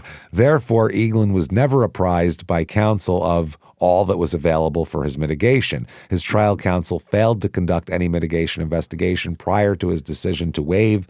Hence, Eaglin was never informed of what may have been presented in his defense for penalty considerations. In denying relief, the trial court also held Eaglin failed to present evidence at the evidentiary hearing regarding counsel's alleged failure to advise defendant regarding his waiver of penalty phase mitigation, quote unquote. Yeah. As a result, the court determined that this portion of the claim was waived by Eaglin.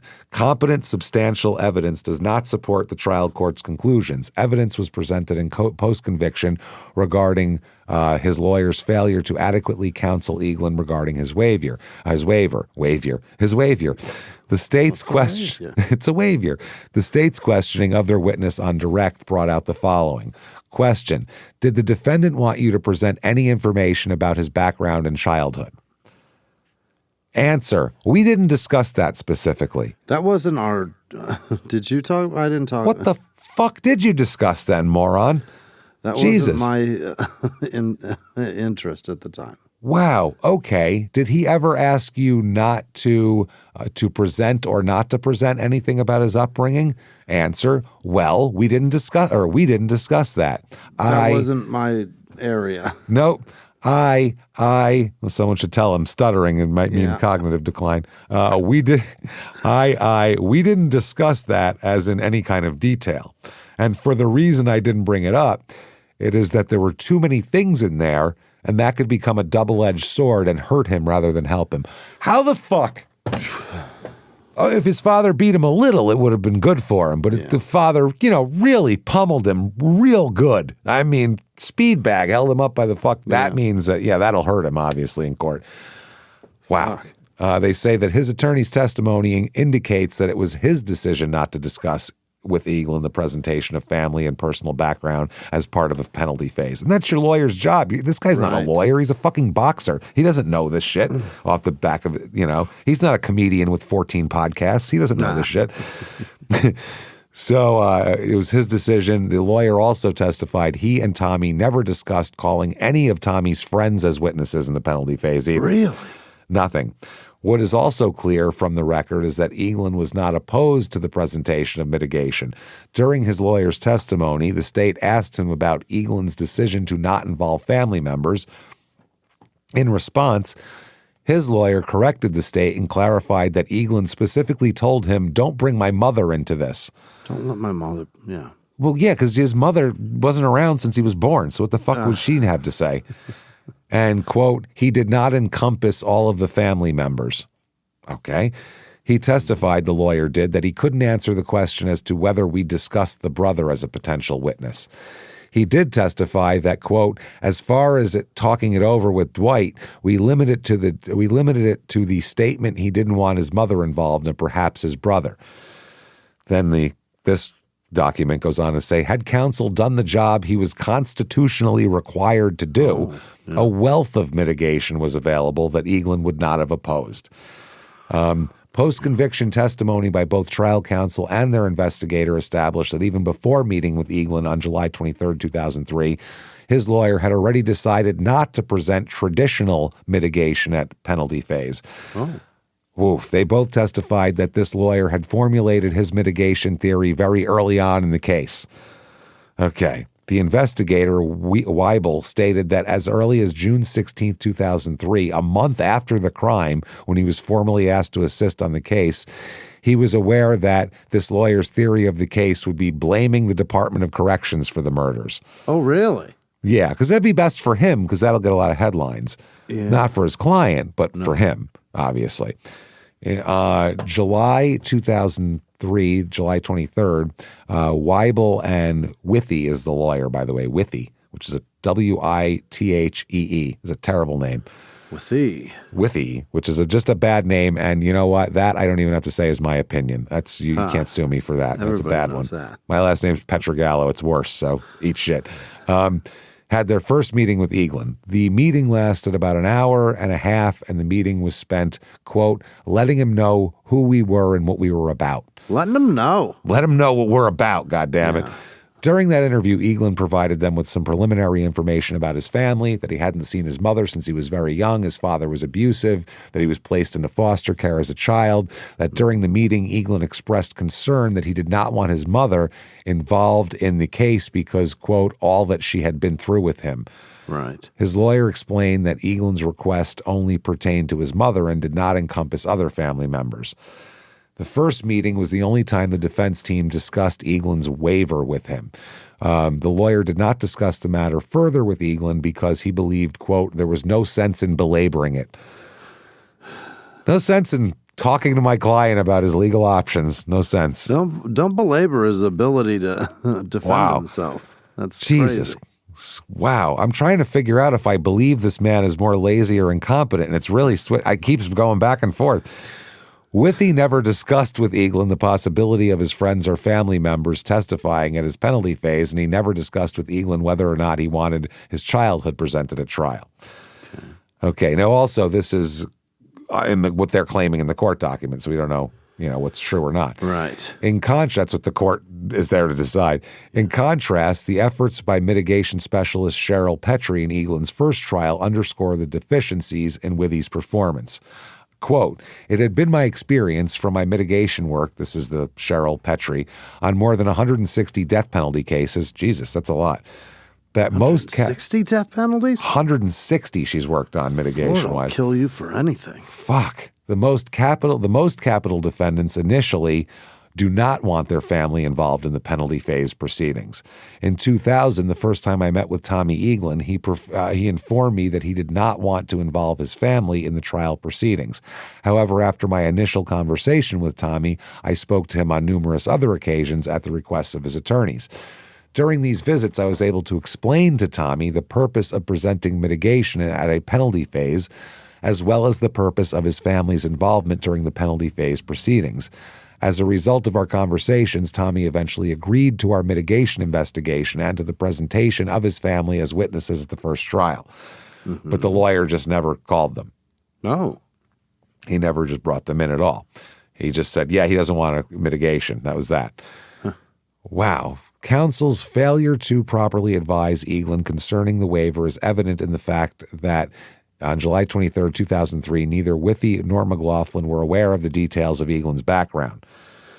His lawyer had already started, allegedly, coming up with mitigation based on the DOC is wrong rather than just looking into his background. Right. Which is terrible. Wow, okay. They said the little effort they did make to obtain information on his background was done too late and insufficiently.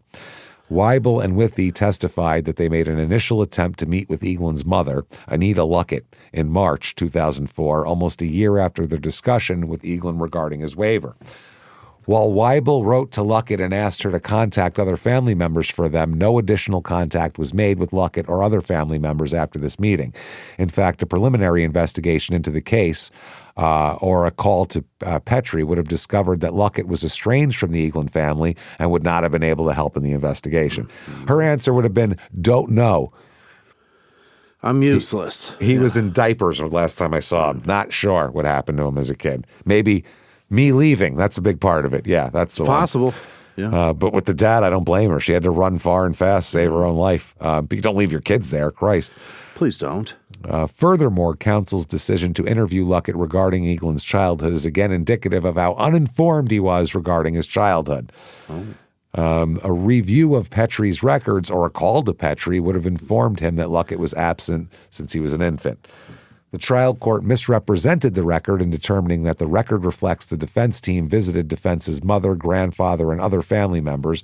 While Weibel planned on meeting with Eaglin's father, Kenneth Lee Eaglin, there's no evidence that the meeting actually occurred. Oh. Similarly, although Weibel contacted Eaglin's brother Donald around the same time to arrange a telephonic meeting between Withy and Donald, Withy never spoke to Donald, despite Donald's repeated attempts to contact the attorney. Wow. These abortive attempts to contact Eaglin's parents and brother constitute the extent of the defense team's investigation into their client's history. Jesus Christ. So, yep, he said that basically, according to Withy, as a child, Eaglin, this is what he put together. Yeah. Okay. Eaglin was given, quote, a lot of opportunities. To what? To what, fuck up worse? Bleed on the floor? What opportunities was he given? Yeah. His grandparents cared for him and took care of him, quote, rather well. Then, quote, so his home situation, although not super duper, not all American boy, he had help. Not ideal. Super duper? Not super duper all American. A childhood so abusive, the Iceman would have said, dude, poof, you got it hard. Not super duper. Not all American boy. He had help, and at times he did a pretty good job of, quote, toughing it out. Oh, my. This is horrific. Evidence presented in post-conviction demonstrates the fact that Mr. Eaglin's childhood was in stark contrast to this description. Indeed, even in denying post-conviction relief, the trial court acknowledged Mr. Eaglin's admittedly horrific childhood. Right. Trial counsel's attempts to obtain Eaglin's record were similarly sporadic and incomplete. Despite the plethora of records that were actually available to them, the records were retained by various members of the team, were not distributed to and reviewed by other team members. Jesus, this is fucking disturbing. Sad. Very sad. Yeah, apparently completely failed. But I mean, yeah, he didn't have a good start anyway. It was going to be very bad. But he was failed either way.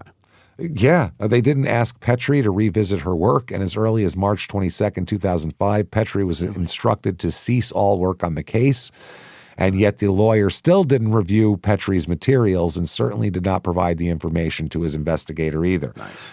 Petrie did not have any contact with Weibel, the investigator, and was not even aware there was an investigator assigned to the case. At the time Petrie was retained to work on the case, Weibel was attempting to locate Eaglin's foster parents, Department of Children and Families employees. Weibel did not get very far in locating individuals and recalled he had very limited information. Although Weibel obtained school records, the lawyer did not review them, nor did the lawyer review records Weibel obtained from the Pinellas County Public Defender's Office regarding Eaglin's first trial, which included information regarding Eaglin's friends, foster homes, mental history, yada, yada, yada, yada. Yeah. Also, the failure to investigate the mental illness, same thing. This guy just didn't do shit. Yep. Yeah. They said competent and substantial evidence demonstrates that Withy, the lawyer, never seriously considered Eaglin's diagnosis. According to Withy, quote, both diagnoses were too broadly used and that bipolar disorder was, quote, grossly oversold as causation, if not justification, more likely justification for bad behavior. Wow. Wow. You should get a job as a prosecutor, bro. That's what they say. Yeah. That's too bad, too. That's Yeah.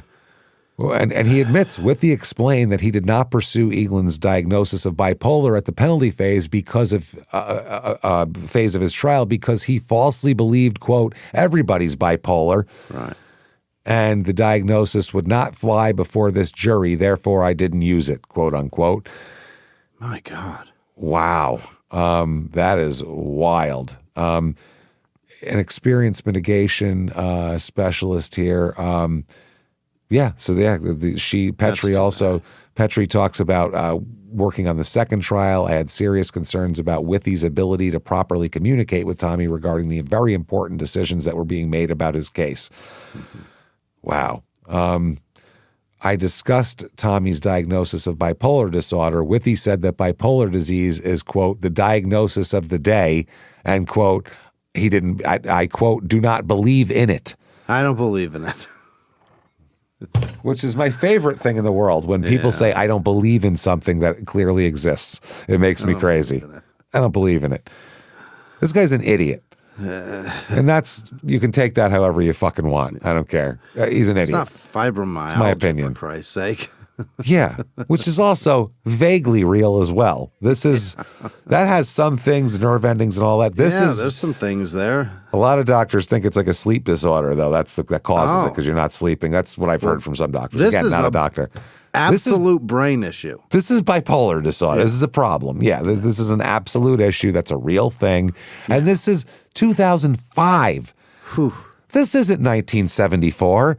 Doesn't this believe isn't in the it in 2005? This isn't the 50s where they're like all this psychiatrist garbage. This is 2005, for Christ's sake. Dr. Kropp also disagreed with Withy's decision to exclude Eaglin's well-documented history of bipolar in favor of his DOC negligence strategy. Even co-counsel McLaughlin agreed that the diagnosis was important and he didn't know why Eaglin's suspended treatment for bipolar was not offered in the penalty phase, if nothing else, to support the DOC is negligent thing. Say that's part of it. They didn't give him his medication, which caused this. It all ties in, but either way. He explained Eaglin's mental health mitigation in lieu of his unsupported theory of, quote, monster mitigation, Withy. He explained that I did not want to fall into the situation where he should be reduced. His sentence should be reduced by life instead of death because he's bipolar. Why? You're his lawyer. Because he's got a mole on his cheek, if that gets him off out of the death penalty, that's your fucking job. What's wrong with you? Lean into it. Yeah, you fucking dummy. It's literally your job to fucking do everything you can to advocate for your client. Right, wrong, legal, whatever it is. Oof. In addition to the two diagnoses, Dr. Kropp outlined in his letter that he also had concerns about damage to Eaglin's brain. They even brought that up, fucking CTE, which back then nobody knew what the fuck it was. Wow. That didn't really come out until the 2010s. Yeah. Until the what's-his-name guy, Nowitzki guy, really made it a public thing. Well, most people didn't really have any idea about that. Or Nowicki, whatever his name is. Yeah. And it wasn't being used as like a reason to do anything. No, they didn't know what it was. Right. You know, they didn't realize that's a real thing. Jesus Christ. They said that his long-term drug use and the fact that he may have suffered head injuries, so they said you probably should have checked on with that first as well. Instead, they just did that and used his own, quote, risky DOC negligence mitigation strategy, is what the court said. So in addition to the volume of lay testimony that was never presented, at the evidentiary hearing, Eaglin presented several lay witnesses and experts to establish that such mitigating information was available had the counsel, just tried, basically. He endured when he entered residential care at 13, he was diagnosed with cyclothymic disorder, a childhood diagnosis with later adult diagnosis of bipolar. Okay.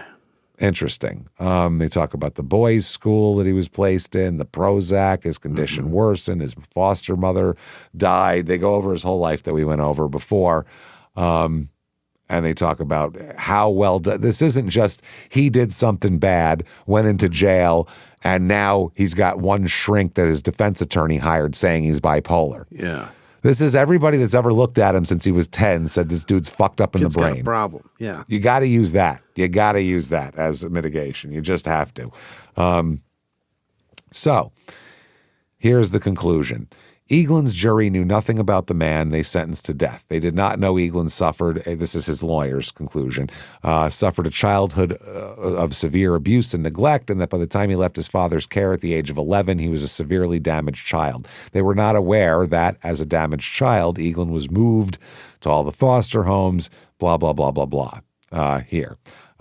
So they say that they believe he is entitled to a new sentencing hearing, at least here. Okay, just the penalty phase. So June 26th, 2015, justices turned down appeal. Denied. We'd rather not. Yeah. They said that, not even ineffective assistance of counsel. The justices unanimously ruled against him. Wow. I can't believe there's not one person in Florida's Supreme Court that doesn't have their head firmly up their asshole. That's amazing. They want nothing to do with it. Well, I mean, their Supreme Court is an alligator, a guy that plays Goofy at Disneyland, and, 3 hillbillies that all chew tobacco and spit in one spittoon. There's a rooster in there, too. There's a rooster there also, for sure. Yeah, we know that. At least in Pinellas County, we know there's a rooster. They throw some chicken feed in 2 circles, and whichever one he eats from is the verdict. That's it. So let's see. 2016, though, the Florida law changes. Oh. The state of Florida changed its law just to line up with the Constitution and Supreme Court things that allow the imposition of the death penalty sentence only through unanimous jury decisions, which is totally fair. If you can't convict someone if it's not unanimous, how can you then send them to death if it's 7-5? That's insane. It almost guarantees that they will never get death, right? If it's not unanimous. Kind of what they're going for down there. Yeah. It's what they're going for. That's what they were. The reform paved the way for resentencing of death row inmates whose death sentences were imposed by non-unanimous juries. Since Eaglin's death sentence was 7-6 or some shit, was not unanimously decided 7-5 by the jury back then in his original trial, he's eligible for resentencing, and a motion hearing was scheduled for sometime, this was in 2016, sometime between 2024 and 2025. We'll get around to it. Someday. Don't worry about it. So, I mean, they wonder why it takes a long time to execute people. Because this. They're fucking around. Let's schedule it for 8 years from now. Yeah. Then in 2017, August 26th, new sentencing proceedings ordered in death penalty cases. Okay. They say the man sentenced to death for this is both him and Smith have new sentencing proceedings that will take place before a 12-person jury like their original trials, though the guilt's not in question. It's just to give aggravators and mitigators and let them just decide penalty. Fair enough. That's fair. So I think that's fine. Now, 2023, Florida changes the law again. Oh.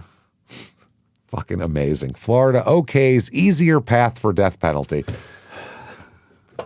Jesus Christ. We're ignorant, I swear it. Yeah. No, you're not. You did something smart. No, watch this. We'll fix that. See how dumb we are? God damn it. I told you we stupid and Put fucking it past emotional. Us. We'll fuck it up. Yeah, I told you we have no frontal lobe control of anything. It's like 8-year-olds run that fucking state. Like, they're nuts.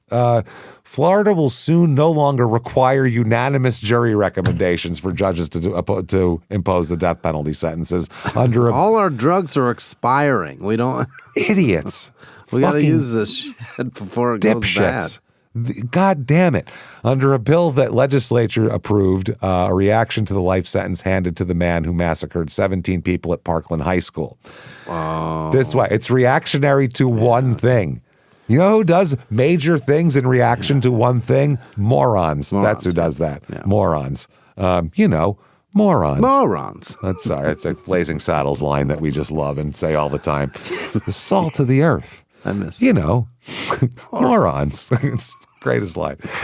Cleavon laughing at that is so fucking funny too, because you could tell it's a real laugh. This is crazy. The House passed the bill on an 80-30 vote. I wonder what that was on, what lines that was on. It now goes to Ron DeSantis for final approval, which, I mean, he's a gaping asshole with teeth, bizarre. So clearly he's going to do it. It will allow the human being. Yep, it will allow the death penalty with a jury recommendation of at least 8-4 in favor of execution. Jesus Christ. 7-5, now that's too low, but 8-4, that'll work. 8-4 is pretty good. That's wow. That's almost 300%. Jesus Christ. Republicans and Democrats agreed that the reason they were considering the bill was because of a divided 9-3 jury spared Douglas High School shooter Nicholas Cruz from capital punishment. Because maybe there was mitigating factors. Maybe that's why. Yeah. They don't want anyone to not get the death penalty. That's what this is. This is just how do we make it so everyone that gets killed gets the death penalty. That way we can open even more prisons and have all this shit and hire more fucking people that these fucking goddamn fucking lobbyists for fucking prison reform fucking prison lobbyists want more. They're giving it to them. Here, now we'll clog everything up worse. You can't have a national event that shocks a nation and then not be able to kill that guy. That's not fair. It's fucking insane. I'll run the guy over with my car right now. I'm not saying that I want this guy to live, but I'm saying I want fairness. And this is crazy. Stop rigging shit against people who are very If you are a person up for the death penalty, you are this big of a tiny person against the state, which has all the resources and everything against you. At least give them something. Another argument would be if you want that person to die, maybe get you some cops that'll run up in there and get him and not catch him at a fucking fast food joint down the road. Yeah, but then I want those cops put in jail too. Because fuck them. Your badge doesn't give you license to kill us. Fuck you. No, but I mean like the... I don't want you using your weapons. I want you to use your fat feet and chase me. When a kid's got an AR in a school. Yeah, that's how about we different. don't just sit on the grass and make a plan drawing in the dirt? Thank you. Yes. No shit. Like those the people cops. If you like the guys in Texas. Get the guy. Yeah. Right. And this kid too, this Nicholas Cruz kid got out of the school and down the street and was ordering a Frosty or some shit. Yep. Why don't you get him while he's in the fucking school killing 30 kids? If you're not willing to run in there during that, you don't get to be a cop. Hang it up. That's part of the fucking job. And then at that point, that when people kiss your dicks all the time about how wonderful you are, it can be true because you'll run in and save children, possibly at the risk of your own life. When you're like, well, I ain't getting shot over this. Well, then fuck off. Go find somebody else that will. Also, if he kills you and then they arrest him, he's going to go to jail longer because you said some words with your hand on a Bible. There you go. That's it. And not that little girl that we had to identify her by her fucking shoes. Ugh, that is disgusting. It's disgusting. Yeah, you're so much more important to us. But he also, this Nicholas Cruz, how old was he? 16, 17. He got life without parole. I think that's a that's a bad life he's going to have. He's going to have a bad life. He's going to get fucked with his entire life forever. in there. Everyone's going to fuck with him. Yeah. Who cares? Okay. April 2nd, 2025. Finally, a death row inmate convicted of the killings has been given a new sentencing trial. Okay. So Dwight gets a new sentencing trial. Mm-hmm. January 5th, 2026, new sentencing trial underway. He's 50 at this point. Oh. Jesus Christ. So the legislation was subsequently repealed and now allowing non-unanimous, of course it passed and went through everything, the death penalty verdicts. But changes have prompted the new sentencing hearing. So he's lucky he got sentenced at the exact time he did. Right. Yeah. There.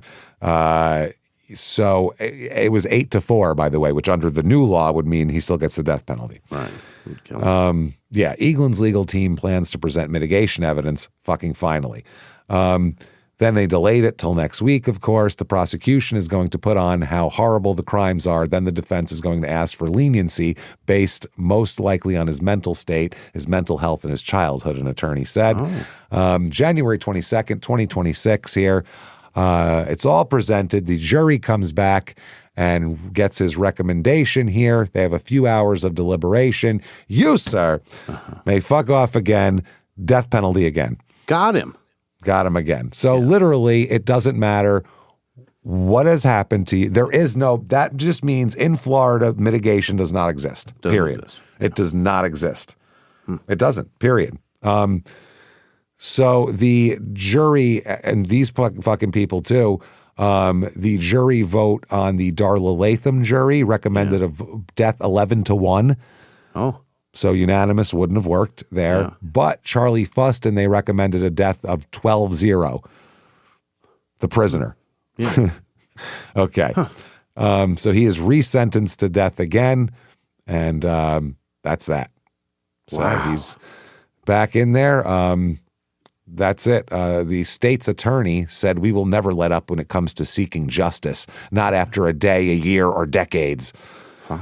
He's incarcerated at the Union Correctional Institution. Mm-hmm. And here is a quote from him, by the way, that we'll give you to end this thing here.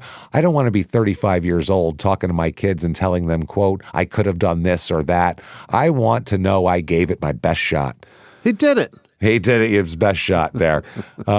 So we will we'll get into the updates. We don't have time for the updates now because we have Lenny Dykstra and we have Delonte West and we have Isaiah Ryder. We have 3 updates. So no room for those right now, but we'll get into those on another time for sure.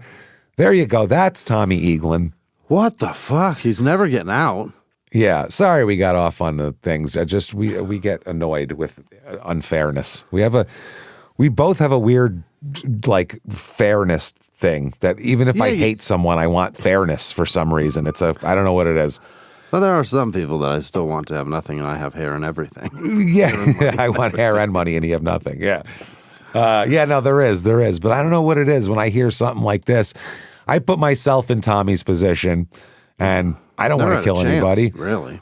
But I didn't have that. I wasn't raised like that. Yeah. Imagine being fucking raised like that. I don't know what that would bring out in you. Well, he didn't have a chance in the first place, but he also made decisions that made that not having a chance much worse. Much worse. Then made some real bad decisions in a real bad state. Yeah. But like as a child, he made tons of decisions as a child, which you don't really, that made it worse. Football, boxing, all this type of shit, CTE, it's crazy. So anyway, fuck Florida. That's what my basic end of that is what I have to say here about that. And that I don't care. You can actually all you want. You're wrong, period. That's it. We're right, you're wrong. No, we're right, you're wrong. We've been there. It sucks. Enjoy. Okay.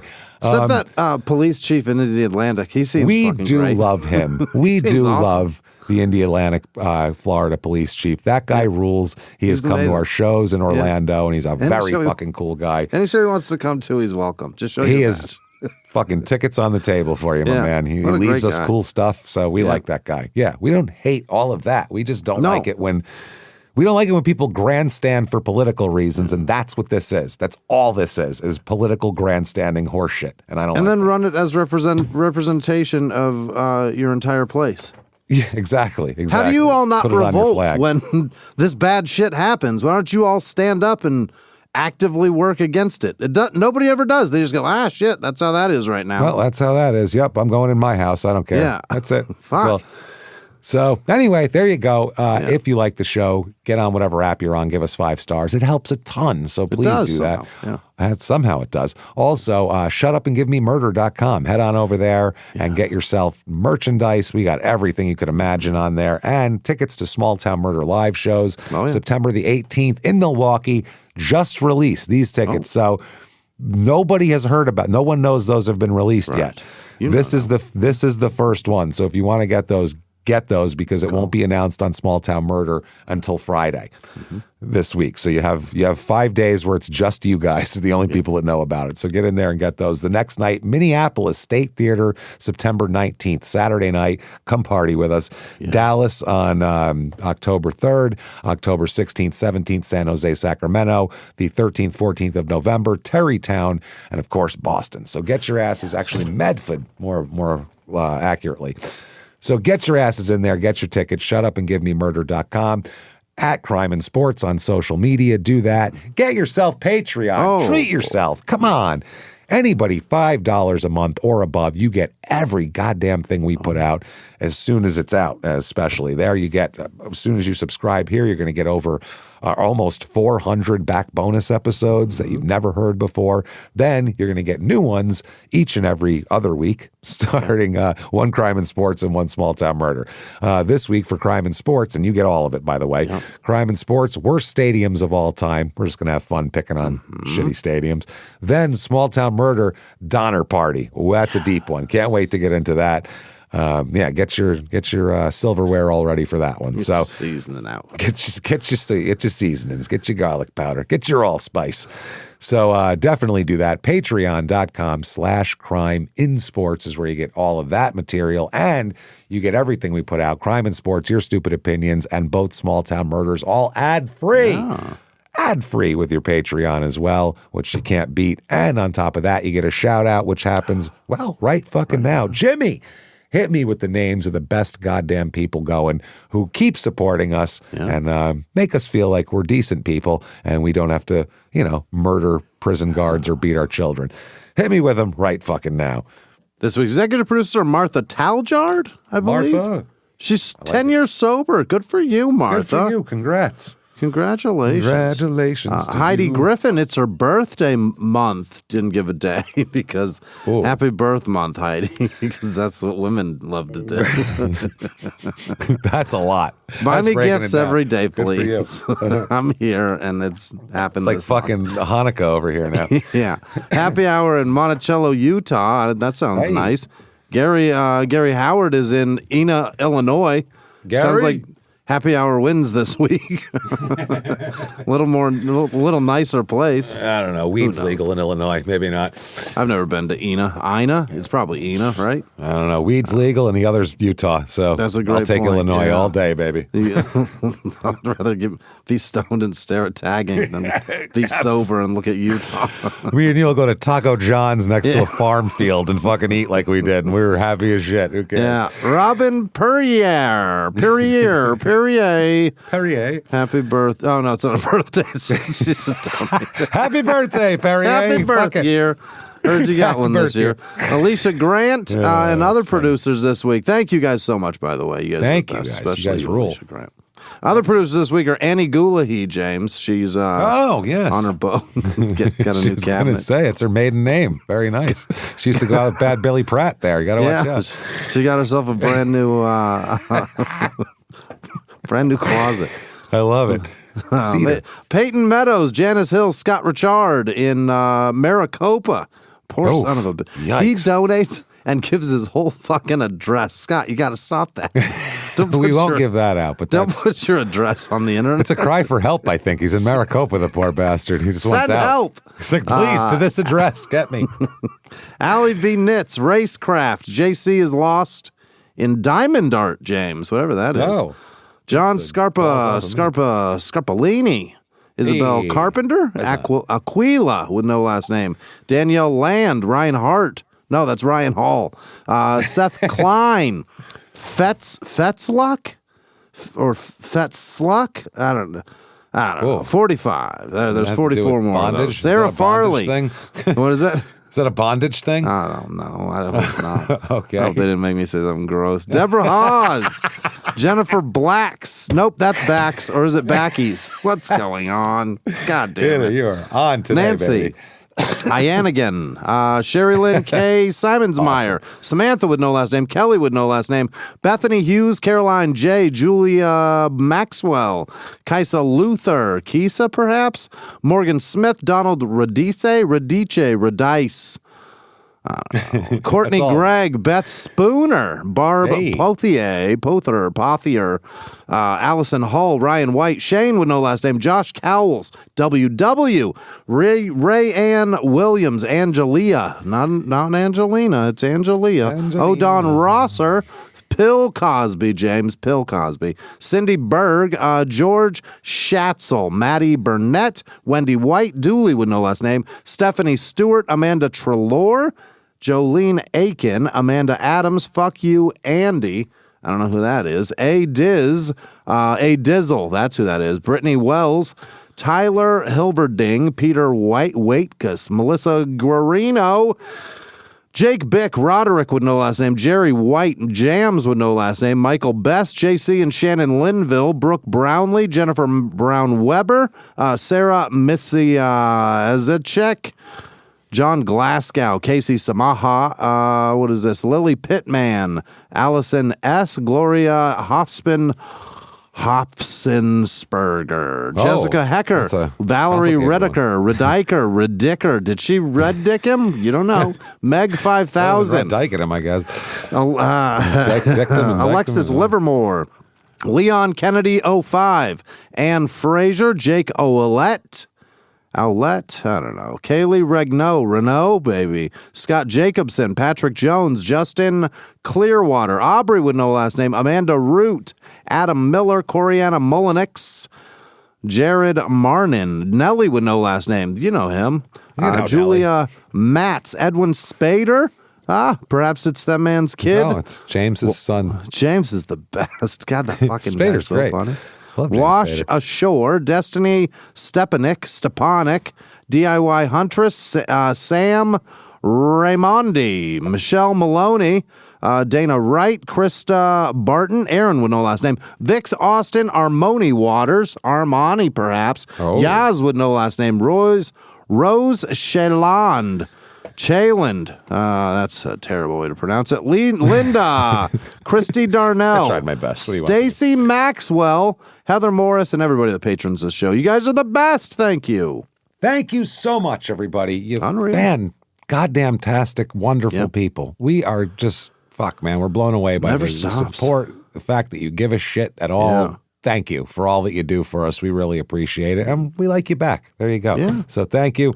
And thank you for hanging out with us. If you like to hang out with us more or look at all the shit we do, shutupandgivememurder.com. You can find us, find everything else. So keep coming back and seeing us week after week because we're not going anywhere. No. Live from the Crime and Sports Studios. We will see you next week, everybody. Bye.